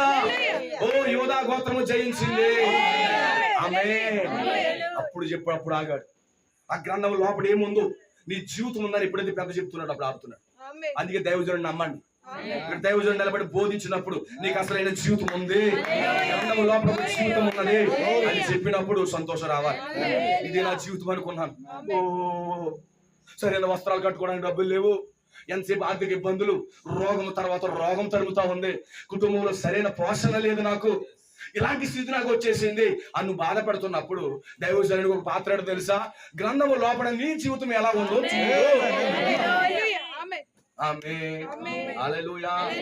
గ్రంథము లోపల నీ జీవితం ఎలా ఉంది. అప్పుడు యోహాను బిగ్గరగా ఏడుస్తున్నాడంటే ముందు ఎలాంటి గుండె పగిలినట్టు ఏడుస్తున్నాడు. ఈ రోజు మనం ఏడవట్లేదా? ఈ రోజు ఇది కృతజ్ఞత కూటమేనా? వాళ్ళ జీవితాలు ఎన్నో దుఃఖంలో నుంచి, వేదంలో నుంచి, బాధల్లో నుంచి దేవుడు తీసుకొచ్చి ఇది సంతోషకరమైన కూటంగా పెట్టాడా? ఇలాంటి కూటాలు మీ ఇంట్లో జరగాల? హల్లెలూయా. ఇలాంటి అలాంటి కూటాలు మీ ఇంట్లో జరగాలంటే ఈ రాత్రి గ్రంథము లోపల ఉన్నటువంటి మీ జీవితమును ఈ రాత్రి మీరు చూడండి. ఇక చూస్తారంటే కనుక ఇక మీ దుఃఖం అంతా కూడా డాన్సింగ్ గా ఉంటుంది. స్తోత్రం కలుగును గాక. హల్లెలూయా. ఇది ఒక కృతజ్ఞత కూటమేనా? ఈ అద్భుతమైన కూటమేనా? వాళ్ళ జీవితంలో దేవుడు కార్యం చేశాడా? వాళ్ళ దుఃఖంలో నుంచి ఆ బాధల్లో నుంచి దేవుడు మరొక విధానంలో దేవుడు తీసుకొచ్చాడా? ఈ సంతోషమైన కూటములో నేను సంతోషంగా ఉన్నాను, నా సహోదరుడు సంతోషములో నేను సంతోషంగా ఉన్నాను, ఆ కుటుంబంతో పాటు నేను ఆనందిస్తున్నాను. హల్లెలూయా. మీ కుటుంబంతో పాటు కూడా నేను ఆనందిస్తాను. దేవుడికి స్తోత్రం కలుగును గాక. బిగ్గరగా గుండె పగిలినట్టు ఏడుస్తున్నాడు. కొన్నిసార్లు మనం ఏడుస్తాం, హృదయంలో ఏడుస్తాం. బయట ఎవరని చెప్తే బాధపడతారేమని హృదయంలో ఏడుస్తాడు. భర్త ఏడుస్తాడు, భార్య ఏడుస్తుంది, పిల్లలు ఏడుస్తారు, చెప్పుకోలేని బాధలు ఉంటాయి. యోహాను బిగ్గరగా ఏడుస్తున్నాడు. ఎందుకంటే బయట భాగం చూస్తే చాలా బాధ అనిపిస్తుంది. కొన్నిసార్లు మనకు పరిస్థితులు బాగాలేనప్పుడు బయట భాగాన్ని బట్టి బాధ అనిపిస్తుంది. కానీ దేవుడు ఏమనుకుంటాడో తెలుసా? వధువా, నిజమైన దేవుని పిల్లలారా, మీకు లోపల భాగం చూపించాలనుకుంటున్నాడు ఆయన. హల్లెలూయా. నీ అసలైన జీవితం కోసం చెప్పాలనుకుంటున్నాడు ఆయన. నీ బ్రతుకేమయ్యిందో, నీ అసలైన జీవితం ఏదయ్యిందో దాని కొరకు ఆయన చెప్పకూర్చున్నాడు. అప్పుడు పెద్ద అన్నాడంటే ఏడవద్దు, ఊరుకుని పాస్టర్ గారు ఏడవద్దు అంటారేంటి? అల్లి చెప్తున్నాడు ఏడవద్దు. ఆమేన్. నీ జీవితం కొరకు అక్కడ జయించినటువంటి యోధా గోత్రం ఉంది. స్తోత్రం కలుగును గాక. అక్కడ యోధా గోత్రం ఉంది. సంతోషంగా లేదా? నీ పక్షంగా ఒక యోధా గోత్రం ఉందని సంతోషంగా లేదా? నీ పక్షంగా సిస్టర్, నీ పక్షంగా యోధా గోత్ర సింహం ఉందా? ఉందా? హల్లెలూయా చెప్తావా? సిస్టర్, నీ పక్షంగా యోధా గోత్ర సింహం ఉందా? హల్లెలూయా చెప్పగలవా? అమ్మ సిస్టర్, నీకు పక్షం యోధా గోత్ర సింహం ఉందా? హల్లెలూయా చెప్పగలవా? అమ్మ తల్లి, నీ పక్షం యోధా గోత్ర సింహం ఉందా? నువ్వు హల్లెలూయా చెప్పగలవా? స్తోత్రం కలుగును గాక. హల్లెలూయా. ఆ గ్రంథము లోపల జీవితం బయలుపరచడానికి ఈ రోజు నీ కొరకు ప్రభు వచ్చాడు. ఆమేన్. దేవుని స్తోత్రం కలుగును గాక. యోహాను ఎందుకు ఏడుపు ఆపేశాడు? ఆగిందా ఏడుపు? ఏదో ఒక రోజు నీ ఏడుపు ఆగుతుంది. నీ హృదయంలో ఉన్నటువంటి ఆ మూలుగు ఆపుతాడు దేవుడు. నీ బాధలు ఆపుతాడు ఆయన. నీ పరిస్థితులు మార్చాలనుకుంటున్నారా? ఇలాగే ఉండిపోతాయి అనుకుంటున్నారా? No sir. ఎల్లప్పుడూ దుఃఖంతో ఉంచకండి. ప్రసంగి అన్నాడు, ఏడ్చులకు సమయం కలదు, నవ్వడానికి కూడా సమయం కలదు. నువ్వు ఏడుస్తున్నావు అంటే నీకు ఒక నవ్వు కలిగిన సమయం ఒకటి ఉందనేగా. హల్లెలూయా. ఒక అద్భుతమైన సమయం నీకు ఉందనేగా. అందుకే ఎంతకాలం వాళ్ళు బాధపడి ఉంటారు. సంఘాన్ని, సేవకులు అందరూ పిలిపించుకుని వాళ్ళు సంతోషిస్తూ ఆ సంతోషం మళ్ళీ ఆహ్వానిస్తా ఉన్నారు. ఇది నవ్వే సమయమేనా? ఆయన ఆనందించే సమయమేనా? ఓ, ఆయన దుఃఖం ఎంత మాత్రం లేదు ఇక్కడ. ఆయన సంతోషంగా ఉన్నాడు. హల్లెలూయా. దేనిని బట్టి సోదరుడా, లోపలి భాగం మనకు బయలుపరచబడితే దేనికి చింతపడం. ఆమేన్. ఇప్పుడు యోహానికి ఏం అర్థమవుతుంది తెలుసా? విమోచన భాగం అర్థమైపోతుంది. విమోచన భాగం అర్థమైపోతుంది. ఈ యొక్క 5వ అధ్యాయం రాస్తున్నప్పుడు యోహాను ఎక్కడున్నాడు తెలుసా? పద్మాసులో ఉన్నాడు. ఈ 5వ అధ్యాయం బయలుపరచబడుతున్న సమయం ఆయన తేళ్ల మధ్యలో ఉన్నాడు. భయంకరమైన విషసర్పాల మధ్యలో ఉన్నాడు. భయంకరమైన స్థలంలో ఉన్నాడు. ఓ నిజంగా అలాంటి పరిస్థితుల్లో దేవుడు ఈ 5వ అధ్యాయం కూర్చున్నటువంటి ఆ యొక్క 7వ ముద్రలు కూర్చుని బయలుపడి దేవుడు సాధారణంగా ఏదో ఆడుకున్న టైంలో, జాగింగ్ వెళ్తున్న టైంలో నీ 7 ముద్రలు బయలుపరుస్తాను అనలేదు ఆయన. ఆమేన్. అంతకు ముందే ఏం చేశారు? యోహాన్ని ఆ పద్మాసులో పాడేశారు. ఏమైనా బాగుంటుందా? అక్కడ ఎముకలు తప్ప ఏం మిగలవు. ఆ పద్మాసు దీపంలో ఎముకలు తప్ప ఇంకేమీ మిగలవు. అలాంటి చోటని యోహాను. హల్లెలూయా. దేవుని స్తోత్రం కలుగును గాక. సో గమనించండి, ఇప్పుడు పద్మాసు దీపంలో రాక్షస బలులు ఉన్నాయి. అక్కడ ఆ ఒళ్ళు గరగర గరగర పాకెత్తున్నాయి, ముక్కు పిండేస్తున్నాయి, రొంప టైగర్కి. ఆమేన్. హల్లెలూయా. ఆ ఏదో గుండె సమస్యలు, లివర్ సమస్యలు, ఓ నిజంగా ఆ పాకెత్తున్న జర్లు, తేళ్లు, ఆ పాములు ఒళ్ళంతా పాకెత్తున్నాయి. ఇలాంటి సమయంలో యోహాను ఎక్కడున్నాడో? యోహాను ఎక్కడున్నాడో? మళ్ళీ కూడా లెక్క చేయలేదు. ఆమె ఏంటి ప్రభు ఎన్ని ఎక్కేస్తున్నాయినా మీదకి? ఏంటి నా బ్రతికింతేనా? లేదు లేదు యోహాను, కొద్దిసేపు ఆగితే నీకు సీన్ తెరవబడిపోతుంది. ఆమె ఈ రోజు 7 ముద్రలు ఎవరికి బయలుపరచబడుతున్నాయండి? వాళ్ళకేంటండి అన్ని బాగున్నాయండి, వాళ్ళకి 7 ముద్రలు లేదు లేదండి. దేవుని స్తోత్రం కలుగును. జైలు పాగుతున్న వాళ్ళు, తేళ్లు పాగుతున్న వాళ్ళు, రాక్షస బళ్ళు కొడుతున్న వాళ్ళకి 7 ముద్రలు అప్పుడు తెరవబడుతున్నాయి. అసలైన జీవితం నీకు అక్కడే అర్థమవుతుంది. అందుకని ఆ పద్మాసులోకి వెళ్తాం. ఆమె పద్మాసులోకి వెళ్ళడం మంచిదని అంటారా? మంచిదేనండి. దేవుడికి స్తోత్రం కలుగును గాక. అలాంటి క్లిష్టమైనటువంటి ఈ పరిస్థితులలో యోహానికి వాక్యము రివీల్ అవుతుంది. ఆమేన్. దేవుడికి స్తోత్రం కలుగును గాక. ఇక మర్చిపోయాడు, తేళ్లు కొడుతున్నాయా, జెర్లు కొడుతున్నాయా, ఏమి కొడుతున్నాయా? ఏమీ లేదు. ఆమేన్. అనుకున్నారని మళ్ళీ అక్కడికి వెళ్ళారంట. ఈ 19-22 అధ్యాయాలు రాసేసాడు. రాసేసిన తర్వాత అక్కడికి వెళ్ళిన తర్వాత బతికాడా యోహానం చూశారట. ఇటు ఇప్పటికే చచ్చిపోతాడు, కంపు కూడా ఎత్తాడు అనుకున్నారట. అక్కడికి వెళ్ళేటప్పటికి మళ్ళీ అక్కడ వాక్యం చూసి ఆరాధన చేయడం మొదలెట్టాడట. ఎక్కడ ఆరాధన? యేసు రూములోనా? ఎక్కడ?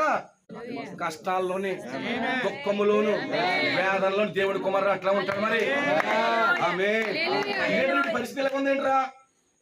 సాధారణమైన మనుషుడు కాదు. అందుకే బాధల్లో కష్టాల్లో ఆనందించేవాడు సాధారణమైనడు కాదు. పరిస్థితులన్నీ బాగున్నప్పుడు అందరూ సంతోషిస్తారు. అకౌంట్ నిండా డబ్బులు పడిపోయినప్పుడు చాలా బాగుంటది. అకౌంట్ లో డబ్బులు లేనప్పుడు కారిపోతా ఆటోమేటిక్ గా. ఎక్కడి నుంచి? గవర్నమెంట్ నీళ్లు ఇలా కారిపోతానే ఉంటాయి. అవునా? హల్లెలూయా. పరిస్థితులు నిజంగా యోబు చాలా అద్భుతమైన మాట అంటాడు. దేవుని యొద్ద నుంచి మేలు పొందుకోవడానికే ఉన్నాం మనము. మేలు పొందుకోవడానికే దేవుడు చేశాడా? మరి ఇంకా ఉన్నాయి కదా మనకి అంటాడు. భార్య ఏమంటుంది? ఇంక దూసేసి అదే మనకి పోదాం అంటుందంట. అమ్మ తల్లి, మనకు మేలునా? ఇక మనకి ఏ కీడు రాకూడదా? ఏ ఇబ్బంది రాకూడదా? అయిపో మనకు క్రైస్తవులకు వచ్చాం కదండి, మళ్ళీ అందులో శ్రేష్టమైన వర్తమానంకి వచ్చాం కదండి. నువ్వు అసలైన ఫీల్డ్ లోకి వచ్చావు. అర్థమవుతుందా? హల్లెలూయా. దేవుడికి మహిమ కలుగును కాక. చూసారండి యోహాను ఏం చేస్తున్నాడండి? యోహాను ఏం చేస్తున్నాడు? చచ్చిపోతాడు అనుకున్నారట. అక్కడికి వెళ్ళిన తర్వాత తెగ ప్రార్థన చేసేస్తున్నాడు, తెగ ఆరాధన చేసేస్తున్నాడు. ఏమైంది? మామూలు వారు, మామూలు మనుషుడు కాదు ఇతను, మామూలు వ్యక్తి కాదు ఇతను. ఏదో గొప్ప శక్తి ఉందయ్యా. ఇలాంటి ప్రజలు ఉన్నారు ఇక్కడ. ప్రతి సందర్భంలో దేవుని ఆరాధించే ప్రజలు ఉన్నారా? కష్టమందు, దుఃఖమందు, వేదనందు, రోగాలందు, దేవుని ఆరాధించే ప్రజలు ఉన్నారా? మహిమ కలుగును గాక. హల్లెలూయా. ఆమేన్. దేవుడికి స్తోత్రం కలుగును గాక. ఇన్నేం చేద్దాం? ఆమేన్. తెచ్చండి, ఇంకో పనిష్మెంట్ ఇద్దాం అన్నారట. తెచ్చండి, ఇంకో పనిష్మెంట్ ఇద్దాం అన్నారట. హల్లెలూయా. తీసుకెళ్ళానంటే యోహాను ఆ పద్మాసుకి వెళ్ళాడు. ఆవిడ బయటికి రాడు కదా. యోహాను అనవచ్చాడబ్బా. అందరికి ఆశ్చర్యం వచ్చేస్తున్నాను. ఆమె దేవుడు అతను బ్రతికించేశాడు. దేవుడు ఏదో చూపించి ఉంటాడు నీకు అన్నాడు. ఆమె యోహాను అక్కడికి వెళ్ళాక నీకు ఏం కనబడిందయ్యా? దేవుని ప్రేమ కనబడిందయ్యా. ఎక్కడ కనబడింది దేవుని ప్రేమ? కష్టాల్లో కనబడిందండి దేవుని ప్రేమ. ఈ రోజు మనకి దేవుని ప్రేమ ఎక్కడ అర్థమవుతుందో తెలుసా? కష్టాల్లో, దుఃఖములు, వేదనలు అర్థమవుతుంది. అన్ని బాగుందంటే మనం ఉంటామా? ఎన్ని ఫోన్లు వచ్చినా రింగ్ అయినా ఎత్తాం. స్తోత్రం కలుగును గాక. ఎన్ని రింగ్ అయినా కానీ ఒకసారి బ్లాక్ లో పెడతాం పాస్టర్ గారి. మనకి ఏదైనా కష్టం వస్తే ఆయన ఫోన్ మాత్రం కుదరదు. టింగు టింగు టింగు టింగు టింగు టింగు టింగు టింగు టింగు రెస్ట్ ఉండదు ఆ ఫోన్కి. ఆమేన్. యోహాను ఆ కష్టాల్లో ఏం చూసావు యోహాను అంటే, నేను దేవుని ప్రేమను చూశానయ్యా అన్నాడు. దేవునికి స్తోత్రం కలుగును గాక. బ్రదర్, నా సోదరి సోదరులారా, ఇక్కడ ఎప్పుడైతే వాక్యము తెరవబడిందో, విమోచన గ్రంథము తెరవబడిందో, తన జీవితం మనకు అర్థమైపోయింది. ఇవి శాశ్వతం ఉండేవి కాదు, ఎక్కువ కాలం ఉండేవి కాదు. ఈ పరిస్థితులను దేవుడు నన్ను తీసుకొచ్చేస్తాడు. నాకు అసలైన ఒక ర్యాప్చర్ ఉంది, నేను ఎత్తబడతాను, నాకు గొప్ప కార్యం నాకు ఉంది, నాకు శరీర మార్పు ఉన్నది. ఇవన్నీ అర్థమైపోయాయి. తిండి కోసం బాధపడలేదు, వస్త్రాల కోసం బాధపడలేదు, దేని కోసం బాధపడలేదు. అతని విమోచన కార్యం అనేది అర్థమైపోయింది. ఇక దేనికి భయపడలేదు. కానీ అతని దుఃఖముగా నాట్యంగా మారిపోతా ఉంది. హల్లెలూయా. ఎప్పుడైతే నీకు వాక్యం బయలుపడొస్తుందో, వాక్య ప్రత్యక్షత పొందుతున్నావో, నీ దుఃఖము కాస్త నాట్యంగా మారిపోతుంది. స్తోత్రం కలుగును గాక. నాట్యంగా మారుతుంది. యోహాను ఏడవద్దు, ఈ రాత్రి చెప్తున్నాడు. నువ్వే జీవితంలో ఏడవద్దు. నీకు కష్టం వచ్చిన ఏడవద్దు, దుఃఖం వచ్చిన ఏడవద్దు. కొద్ది నిమిషాలు గ్రంథము తెరవబడిందంటే నువ్వు ఏ పరిస్థితి అయినా కానీ నువ్వు నవ్వుతూనే ఉంటావు, నువ్వు సంతోషిస్తూనే ఉంటావు. నీ యొక్క దుఃఖమును నాట్యంగా మార్చే దేవుడు మన మధ్యలో ఉన్నాడు. ఓ, మన దుఃఖమును నాట్యంగా మార్చే దేవుడు మన మధ్యలో ఉన్నాడు. దేవుడికి మహిమ కలుగును గాక. ఈ రోజు మార్చుతున్నాడు ఆయన. ఈ రోజు నా దుఃఖాన్ని నాట్యంగా మార్చాడా? హల్లెలూయా. ఈ రోజు నా దుఃఖాన్ని నాట్యంగా మార్చాడు ఆయన. దేన్ని బట్టి? వాక్యాన్ని బట్టి. వాక్యం వస్తే ఏమర్థమవుతుంది తెలుసా? ఓ, కష్టంలో కూడా డాన్స్ చేయాలనిపిస్తుంది, ఇబ్బందుల్లో కూడా డాన్స్ చేయాల్సి వస్తుంది. హల్లెలూయా. ఇక్కడికి వచ్చేటప్పుడు భయంకరమైన శోధనతో వచ్చాను, భయంకరమైన శోధనతో వచ్చాను. దేవుని స్తోత్రం కలుగును. హల్లెలూయా. అది వాక్యం చెప్పాలనే మనసు కూడా నాకు లేదు. కానీ ఇక్కడికి వచ్చిన తర్వాత వాక్యం అర్థమవుతున్నప్పుడు ఏం చెప్పాలి ప్రభు అనుకున్నప్పుడు నా ట్యాబ్లెట్ కనబడింది. ఆమేన్. హల్లెలూయా.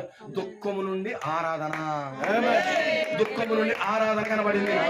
ఇప్పుడు నేను ఏం చేయాలి? ఆమేన్.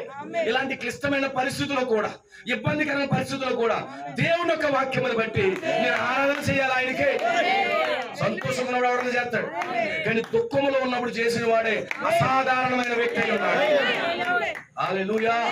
దేవుడికి మహిమ కలుగును గాక. హల్లెలూయా. ఇప్పుడు ఏం చేస్తున్నాడు? యోహాను నాట్యం చేస్తున్నాడు. దేవుడికి స్తోత్రం కలుగును గాక. యోహాను ఒకడే కాదు, ఎక్కడ 24 పెద్దలు డాన్స్ చేస్తున్నారు. పరలోకం అంతా డాన్స్ చేస్తున్నారు. 4 జీవులు. ఇది దేన్ని బట్టి? ఆమేన్. నీతో పాటు సంతోషించేది ఒకరనుకోకు. పరలోకం అంతా నీతో సంతోషిస్తారు. ఆమేన్. పరలోకం అంతా కూడా నీతో సంతోషిస్తారు. అందుకే సంతోషంగా ఉండు, ఆనందంగా ఉండు. దుఃఖము నుండి నాట్యంగా మార్చింది. ఆమేన్. ఓ రోజు పరిశుద్ధ గ్రంథంలో నయోమి ఉంది. బెత్లెహేము విడిచి బయటికి వెళ్ళింది. వాక్యపు రొట్టెల గృహం నుంచి బయటికి వెళ్ళింది. ఆమేన్. చాలా దుఃఖం వచ్చేసింది అతని జీవితంలోకి. ఆమె జీవితంలో చాలా దుఃఖం వచ్చేసింది.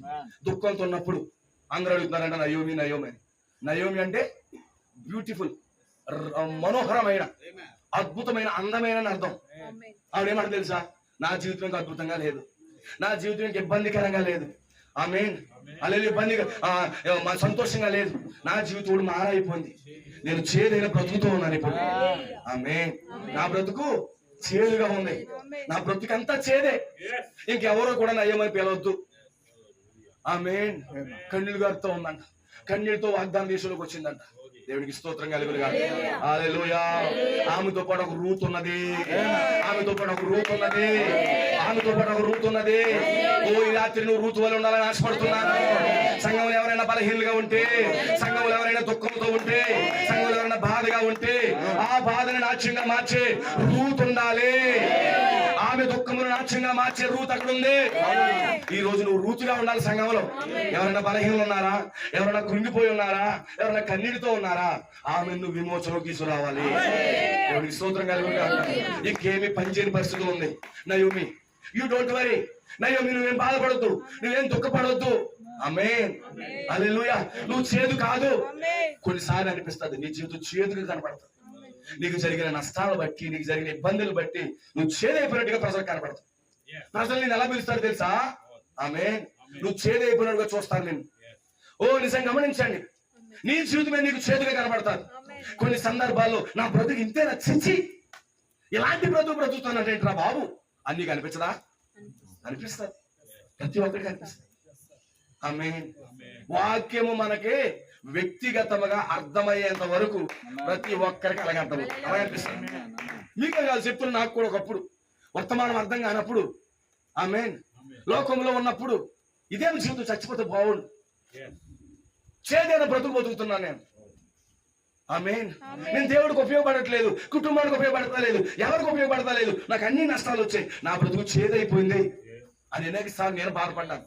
ఎందుకు జీవిస్తున్నారు ఇలాంటి జీవితం అనిపిస్తుంది. అలాంటి సమయంలో దేవుడికి స్తోత్రం కలుగును గాక. ఎప్పుడైతే వాక్యం మన జీవితాల్లోకి వస్తా ఉందో, ఎప్పుడైతే వర్తమానం మన జీవితాల్లోకి వస్తా ఉందో, దేవుడి మహిమ కలుగును గాక. అక్కడ ఒక బోయాజు ఉన్నాడు, అక్కడ ఒక బోయాజు ఉన్నాడు, అక్కడ ఒక క్రీస్తు ఉన్నాడు, బంధువుడు విమోచకుడు ఉన్నాడు. మనకి బంధువేనా? ఈ రోజు నువ్వు కష్టాల్లో ఉంటే నీకు ఒక బంధువు ఉన్నాడా? ఆమె ఏ బంధువు? నీ ఇంటి పేరులోడు కాదు, నీ క్లాస్మేట్ కాదు, నీ వీధి చివరుడు కాదు, నీకు అసలైన బంధువు అక్కడ ఉన్నాడా? ఎవరా బంధువు? ప్రభువైన యేసుక్రీస్తు. నీ చుట్టుపక్కల కానీ సహోదరులు కానీ ఎవరైనా బలహీనంగా ఉంటే బంధువుల దగ్గర తీసుకెళ్ళు. ఎవరా బంధువు? మన ప్రభువైన యేసుక్రీస్తు అయి ఉన్నాడు. మన గొప్ప బంధువు అయి ఉన్నాడు ఆయన. దేవునికి మహిమ కలుగును గాక. నాకు బంధువు ఉన్నాడని చెప్తావా? చుట్టాలు ఎవరు లేరండి. ఆమె ఎంతమంది ఉన్నా వేస్టే. అవునా? చుట్టాలు ఏం చేస్తారు మనల్ని? చుట్టాలు ఏం చేస్తారు? అన్ని ఉంటే ఉంటారు, లేకపోతే పుడిచేస్తారంట. ఆమె కానీ అలాంటి బంధువులు వద్దు మనకి. ఆమె మనకు ఒక బంధువు ఉన్నాడా? ఎవరా బంధువు? ప్రభువైన యేసుక్రీస్తు. మన ప్రశస్తమైన బోయాజు ఉన్నాడా? మన బంధువులు ఏదైనా పెడితే దెప్పుతూ మాట్లాడతారు. నీకు వాళ్ళు అదెట్టానే, వాళ్ళు ఇదెట్టానే, నీ బతికిదిరా ఓ నేను లేకపోతే నీకేమీ లేదురా మన బంధువుల పరిస్థితి. కానీ అసలైన బంధువు పరిస్థితి తెలుసా? ఆమె హల్లెలూయా. నువ్వు ఏదైతే కోల్పోయావో ఆమె అవన్నీ నీకు ఇస్తాడు. కానీ నేను ఒక్క విమర్శ కూడా చేయడు ఆయన. నీ జీవితంలో ఎంతైతే నష్టపోయావో నష్టపోయినంత భర్తీ చేస్తాడు. కానీ నీకు అలా చేశాను ఇలా చేశాను ఎప్పుడు అన్నాయన. అలాంటి బంధువు మనకు ఉన్నాడు. ఆమె ఈ రోజు టీ ఇప్పించి చాలు చెప్తారు ఇవాళ. ఆమె ఇప్పుడు టీ ఇప్పించేయమంటారు తెలుసా?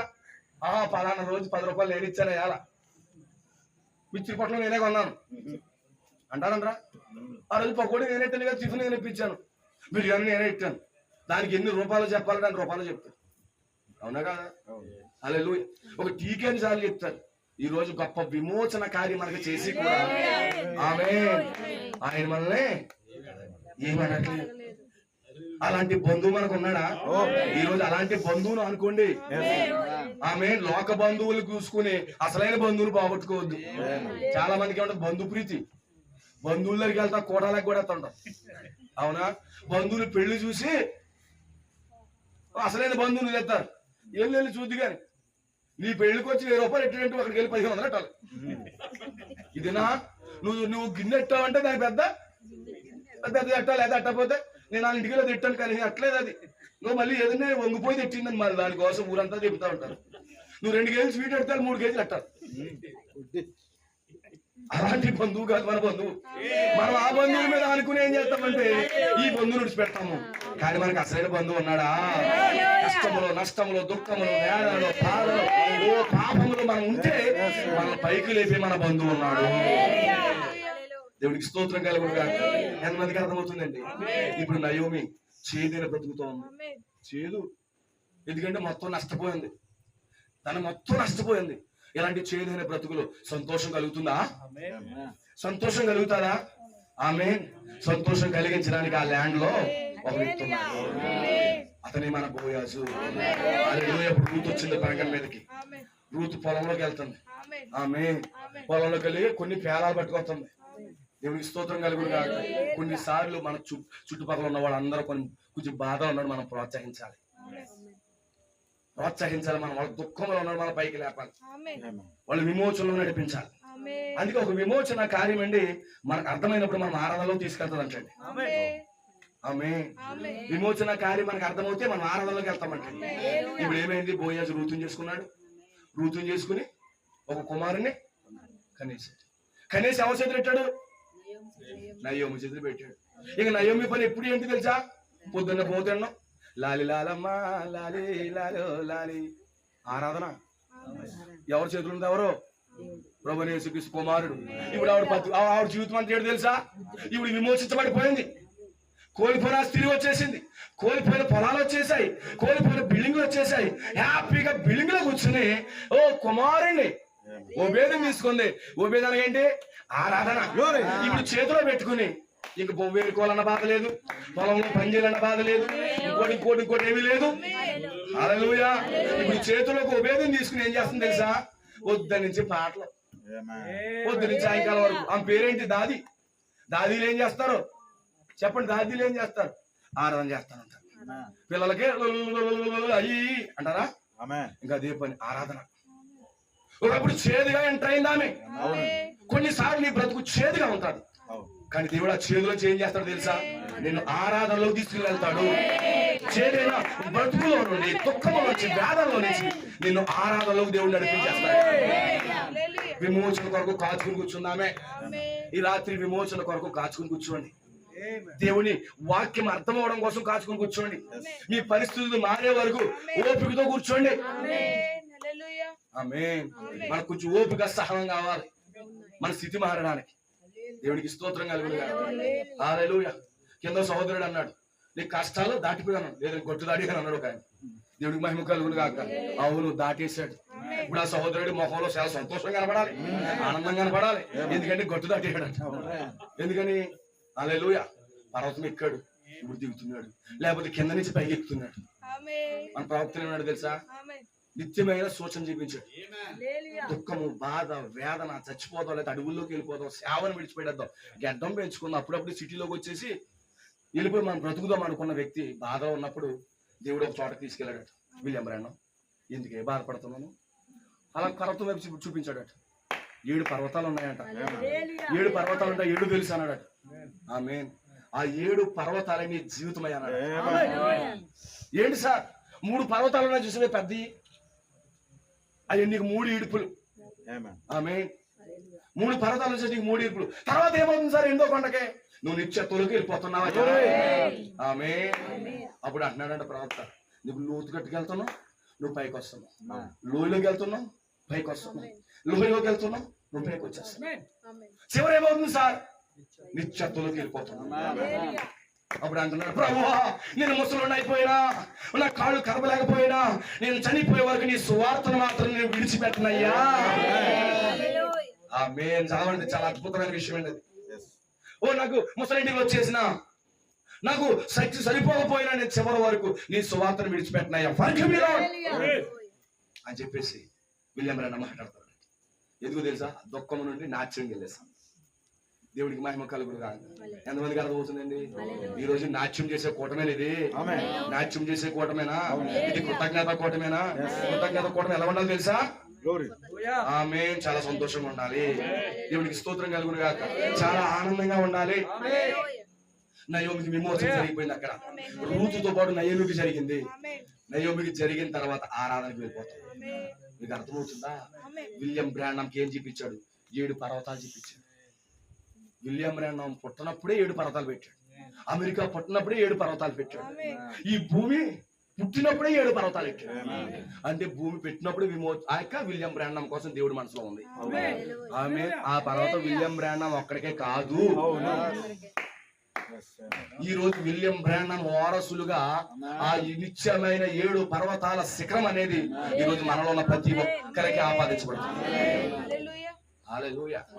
నువ్వు లోయలోకి వెళ్ళిపోతాను బాధపడకయ్యా సోదరి, నేను పైకి లేపి పెడతాను. నేను మరలా లోయకి వెళ్తావేమో, పైకి వెళ్తాను. నీ జీవితం చాలా అద్భుతంగా ఉంటుంది. షార్ట్ వీడియోలు పెడతా ఉంటారు, స్టాటస్లు పెడుతుంటారు. ఒక 2 గ్లోబులు, 2 గోళీలు ఇలాగా ఎన్నో దాంట్లో ఒక దాంట్లో వేస్తాడు, ప్లేన్ దాంట్లో ఉన్నాడు ఒకటి వేస్తాడు. ఆ రెండింటిని ఒకేసారి వెళ్తాడు. ఏ త్వరగా రీచ్ అవుతుంది తెలుసా? ప్లెయిన్ గా ఉన్నది కాదు, ఇలా స్లోపుతో చూసారా? దీనికంటే ముందు అది వెళ్ళిపోతుంది. అందరికి సాఫీగా ఉన్న వాళ్ళు త్వరగా వెళ్ళిపోతారేమో ఇచ్చేస్తాం అనుకుంటాం. లేదు లేదు లేదు, స్లోప్ ఉంటూ ఇలాగా వేవ్ ఉంటుంది. వేవ్ టైప్ ఉన్న వాళ్ళు మాత్రం త్వరగా వెళ్ళిపోతారు ఎత్తబాటులోకి. ఏది బెటర్? ఇది చాలా ఉత్సాహం, ఉద్యోగమైన. సో ఏం మాట్లాడదాన్ని గమనించండి. ఇప్పుడు మన దుఃఖమును ఆరాధనగా మార్చే దేవుడు మన మధ్యలో. నీ కష్టమును, వేదనను, బాధను సంతోషంగా మార్చే దేవుడు ఇక్కడే ఉన్నాడు. నువ్వు ఆయన పట్టుకోవాలి. ఆయన సంతోషంలో నువ్వు భాగం అవ్వాలి. ఆమె నన్ను ఎవరో కూడా నా యోమి అనొద్దు, నా పేరు మార్చేసుకున్నాను. ఏంటి పేరు? మారా. ఇక మారా పేరు మారో అందరూ మారం చేయడమే. నాకు అది లేదు, ఇది లేదు, అది లేదు, ఇది లేదు, నీకు మారం చేతుమే. కానీ ఓపికతో కనిపెట్టింది. అందుకే విమోచన కొరకు ఓపికగా కనిపెట్టు. నువ్వు ఖచ్చితంగా ఒక రోజు గొప్ప బహుమానం పొందుతావు. దేవుడికి స్తోత్రం కలుగును కాక. ఇంకో చిన్న ఎగ్జాంపుల్ చెప్పి నేను ముగించేస్తాను. పరిశుద్ధ గ్రంథంలో ఎస్తేరు జీవితాలు కనబడుతుంది. ఇశ్రాయేలు ప్రజలు బానిసలుగా ఉన్నారు. వాళ్ళు ఐశ్వర్యవంతులు, గొప్పవాళ్ళు, దేవుని రాజకుమారులు. కానీ పితరులు చేసిన లేకపోతే దేవుడికి విమోచన కార్యం కొరకు ఆ ప్రజలందరూ ఎక్కడికి వెళ్ళిపోతే తెలుసా? బానిసలుగా బబులోనికి వెళ్ళిపోయారు. బబులోన్లో వాళ్ళు ఎలా ఉన్నారు? బానిసలుగా పని చేస్తున్నారు. కానీ దేవుడి కుమారు. ఇప్పుడు మనం బానిసలుగా ఉండొచ్చు, సాతాను మనం రోగులుగా బానిస చేయొచ్చు. ఆమేన్. కానీ గమనించండి, ఈ బానిసలుగా ఉన్నా కానీ దేవుని కుమారత్వం మాత్రం దేవుని పిల్లలకు పోలేదు. అందుకే మొదటిగా ఏం చేస్తున్నాడు? సాతానుడు కొన్నిసార్లు మనం చూస్తాడు. నువ్వు కష్టంలో, దుఃఖంలో, బాధలో, వేదనలో ఉన్నప్పుడు ఆ హామాను రూపంలో సాతాను చూస్తాడు. చూసి మొక్కండ్రా ఇప్పటికైనా అన్నాడు. మొక్కండి అంటాడు. హల్లెలూయా. నేను మొక్కను. నా ఎదుటి కష్టం ఉన్నా మొక్కండి, నేను బాధలు ఉన్నా మొక్కండి, నాకు వ్యాధులు ఉన్నా నేను మాత్రం ఆలోచించండి. ఆమేన్. ఈరోజు దేవుడు కుమారు ఎలాంటి పరిస్థితుల్లో ఉన్నా కానీ అతను ఆ యొక్క దెయ్యానికి మాత్రం సాగిలి పడడం. కొంతమంది కష్టాలు వచ్చేటప్పటికి ఏం చేస్తారు? ట్రాక్ తప్పుతా ఉంటారు. ఇబ్బందులు వచ్చినప్పుడు ట్రాక్ తప్పుతా ఉంటారు. కానీ దేవుడు కుమారు చెప్తున్నాడు, బొద్దుకే నేను అస్సలు నీకు మొక్కేదే లేదా, నేను మొక్కను. నేను ఎంత పొగర్రా నీకు, మిమ్మల్ని భూమి మీద లేకుండా చేసేస్తాను. హల్లెలూయా. మీకు తెలుసా ఇశ్రాయేలు ప్రజల్ని ఇరాన్ రాజు ఏమన్నాడు? ప్రపంచ పటంలో నేను లేకుండా చేస్తానన్నాడు. వారం రోజుల్లోనే మనోడు లేకుండా పోయి. హల్లెలూయా. ఇప్పుడు ఏమన్నాడు హామాను? నీ ఎంతు చూస్తాను రా అన్నాడు. ఓ మీ మీద మరణం తీసుకొస్తాను రా అన్నాడు. ఆమేన్. శత్రువు అలాగే అంటాడు, మిమ్మల్ని అలాగే బాధపడతాడు. హల్లెలూయా. మనం బాధపడినా ఇదేంటి ఇంత బాధపడినా మీరు రాజీ పట్టట్లేదేటి? ఈ వ్యాధుల్లో కూడా రాజీ పడట్లేదేటి? ఈ ఇబ్బందుల్లో కూడా రాజీ పడట్లేదేటి? గుర్తుపెట్టుకోండి, ఇబ్బందులున్నా బాధలున్నా నువ్వు రాజీ పడి బ్రతకాలని వాడు చేస్తాడు. సాధారణ చూస్తాడు, ఎంతలా ఉన్నాయి ఎంత పొగరేటి. నాకు అతిశయమే దేన్ని బట్టి? వాక్యాన్ని బట్టి. నీ ఎందు చూస్తాను అన్నాడు. దేవుడికి స్తోత్రం కలుగును గాక. ఇశ్రాయేలు ప్రజలందరికీ మరణం అనే తాకీదు రాయబడింది. అవునా? ఎస్తేరు దగ్గరికి వచ్చింది మ్యాటర్. ఆమేన్. ఎస్తేరు అంది ప్రార్థన చేస్తా, మీరు ప్రార్థన చేయండి నేను ప్రార్థన చేస్తాను, మీరు చేయండి నేను చేస్తానండి. చేసి ఇప్పుడు ఏం చేసింది? రాజు గదిలోకి వెళ్ళింది. ఎక్కడ రమ్మంది? కొంచెం భోజనానికి రమ్మంది. హల్లెలూయా. రాజుతో పాటు హామాన్ని కూడా రమ్మంది. ఆమేన్. విందుకి ఎంతమంది వస్తున్నారు? ఇద్దరు వస్తున్నారు.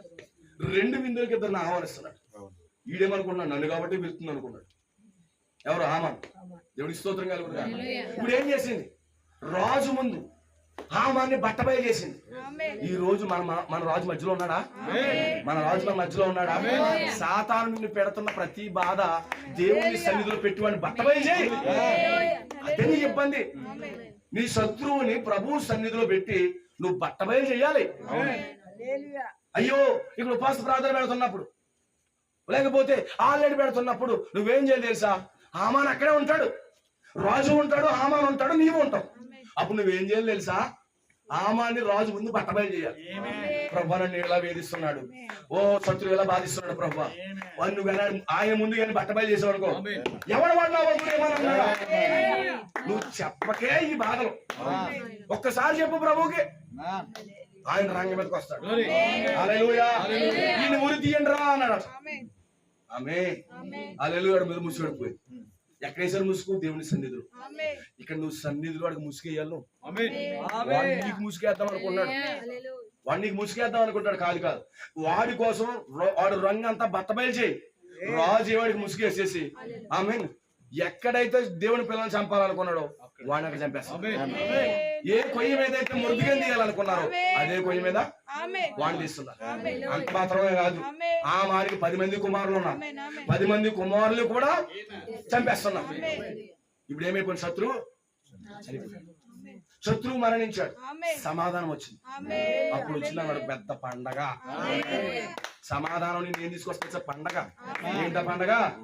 పూరిము పండగ. నాకు రెఫరెన్స్ తీసే టైం లేదు. పూరిము పండగ అక్కడికి వచ్చేసింది.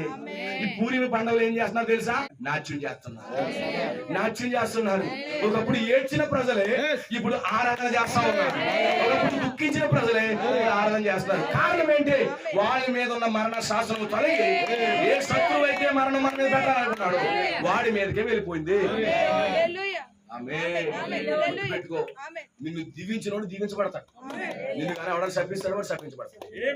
ఆమె దెయ్యం అస్తమాలు నిన్ను శపించడానికి ప్రయత్నం చేసి వాడు శపించబడుతున్నాడు, నువ్వు దీవించబడతావు. ఇప్పుడు ఇశ్రాయేలు ప్రజలు ఏం చేస్తున్నారు తెలుసా? పూరిము పండగ చేస్తున్నారు, ఆరాధన చేస్తున్నారు, 4 రోజులు పండగ చేస్తున్నారు. ఎందుకని? వాళ్ళ దగ్గర సమాధానం వచ్చేసింది, వారి దగ్గర సంతోషం వచ్చేసింది, శత్రువు మరణించేశారు. నా ప్రియ సోదరి సోదరులను గమనించాలి. ఈ రోజు మన దుఃఖమును నాట్యంగా మార్చే దేవుడు మన మధ్యలో ఉన్నాడు. దేని విషయంలో చింతపడద్దు. మీ చింత యావత్తు ఆయన మీద. ప్రవక్త వర్తమానం బోధించాడు, ఈ కేర్స్ డూ యు కేర్? నీ విషయంలో ఆయన జాగ్రత్త వహిస్తున్నాడు, నువ్వు ఆయన విషయంలో జాగ్రత్త వహిస్తున్నావు అని దేవునికి స్తోత్రం కలుగు. My dear brothers and sisters, ఈ రాత్రి మిమ్మల్ని ప్రోత్సహిస్తున్నాం. యోహాను ఏడ్చాడు. బయట జీవితాన్ని బట్టి నువ్వు బాధపడవచ్చు, కానీ నీకు లోపల ఒక గొప్ప జీవితం, నీ అద్భుతమైన జీవితం ఉంది. నువ్వు ఒక రాజుగా ఉండబోతున్నావు, ఒక ప్రపంచాన్ని నువ్వు వేలబోతున్నావు, నువ్వు గొప్ప స్థానంలో దేవుడు నేను పెడతావు. ఒకప్పుడు రాణిగా ఉన్న ఎస్తేరు ఒకప్పుడు బానిసామె, కానీ దేవుడు స్థానం మార్చేశాడు. ఒకప్పుడు పొలంలో పని చేసుకుంటుంది రూతు, అదే పొలానికి యజమానురాలు అయిపోయింది. ఈ రోజు నువ్వు ఇక్కడ బాధపడవచ్చు, ఇబ్బంది పడవచ్చు, కానీ గ్రంథం లోపల జీవితం ఏంటో తెలుసా? రూతుది ఆ పొలానికే రాణి అవడం. గ్రంథం బయట జీవితం ఏంటో తెలుసా? ఆమె అనుకుంటుంది పొలంలోకి వచ్చి ఏటేళ్ళ కాలం ఈ ఏడుకుని బతకాలా అనుకుంటుంది. ఏంటది? పరగేరుకుంటుంది. అదే జీవితం గ్రంథం బయట ఉన్న జీవితం. ఇప్పుడు గ్రంథం లోపల ఉన్న జీవితం పెడితే సార్ రాణిగా ఉండడం, యజమానురాలిగా ఉండడం, గ్రంథం లోపల ఉన్న జీవితం. ఇప్పుడు యోహానికి ఆ జీవితం అర్థమైంది. ఇప్పుడు నాట్యం చేయడం మొదలుపెట్టి, భూతికి అర్థమైపోయింది, నాట్యం చేయడం మొదలుపెట్టి, ఎస్తేరికి అర్థమైపోయింది, నాట్యం చేయడం మొదలుపెట్టేసి. ఇప్పుడు నీకు అర్థమైనప్పుడు నీవు ఆరాధన చేస్తావు, నీవు సంతోషిస్తావు. దేవుడి మాటలు దీవించుడుగా.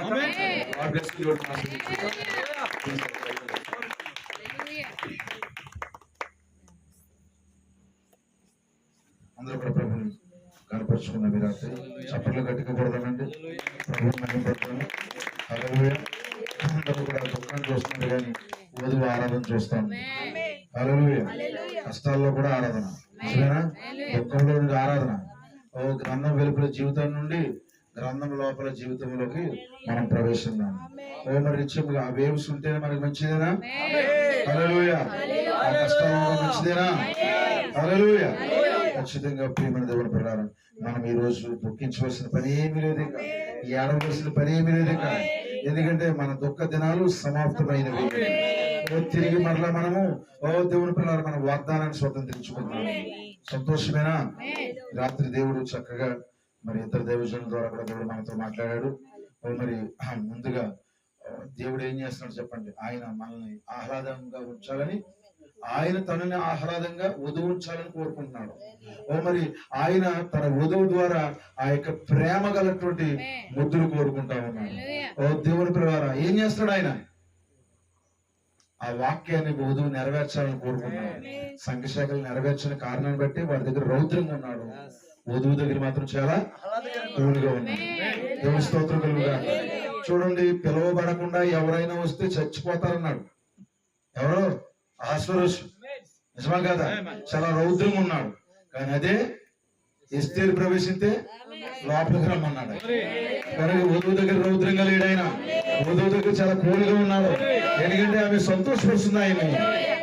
ఓ దేవుడి స్తోత్రం కలుగును గాక. ఈ రాత్రి అంత చక్కటి అద్భుతమైన సంగతులు దేవుడు మనతో మాట్లాడారు.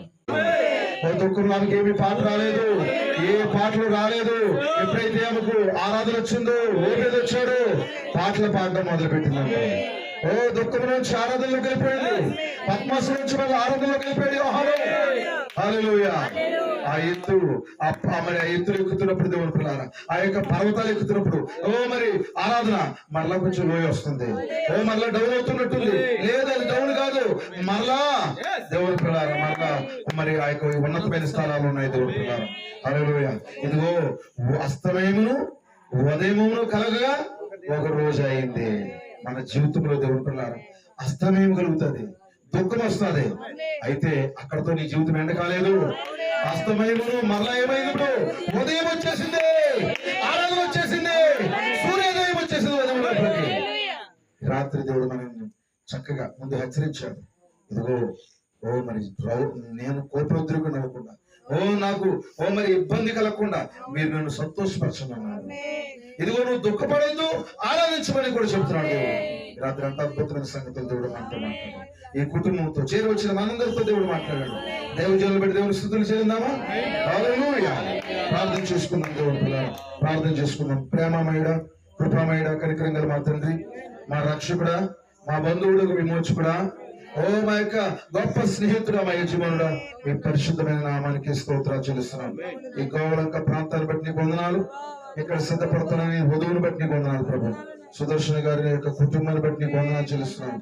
వారి జీవితంలో ఆయన నువ్వు చేస్తున్న మేలును బట్టి, ఉపకారాలను బట్టి నీకు వందనాలు ప్రభు. అయ్యా, వారి జీవితంలో ఎన్నో కష్టాలు సరి చూశారు ప్రభు, ఎన్నో నష్టాలు ప్రభు, ఎన్నో అవమానాలు ప్రభు, ఎన్నో అపహాస్యాలు ప్రభు. అలాంటి పరిస్థితులన్నీ కూడా లోయ ఆయన అంధకారం ఆయన మళ్ళా నువ్వు ఆయన తిరిగి ఆయన ఆ ఉన్నతమైన స్థలంలో దేవా, ఇదిగో వారి వాక్యాన్ని హత్తుకున్నారు ప్రభు, వారి వాక్యాన్ని ముద్దు పెట్టుకున్నారు ప్రభు. అందుకే దేవా, నువ్వు మరలా తిరిగి వారి జీవితంలో సంతోషిస్తున్నందుకు, వారి జీవితంలో ఆరాధిస్తున్నందుకు ప్రభు. దేవా, ఇదిగో నాయన ఆ యోహాను ప్రభు, అయ్యో ఇక అంతా అయిపోయింది అని అనుకుంటున్న సమయంలో ప్రభు, ఓ తండ్రి, అలాంటి కష్టాల మధ్యలోకి, అలాంటి పాములు, తేళ్లు ప్రభు, రాకాసు బల్లులు ప్రభు, అలాంటి ప్రతికూల పరిస్థితుల్లోనే నువ్వు నాయన మర్మమును తెరిచావు. ఓ వాక్యాన్ని తెరిచావంట దేవా, నీకే స్తోత్రం. ఓ గ్రంథాన్ని తెరిచావు దేవా, నీకే స్తోత్రం తండ్రి. నాయన ఇదిగా యోహాను మేము విన్నాం తండ్రి.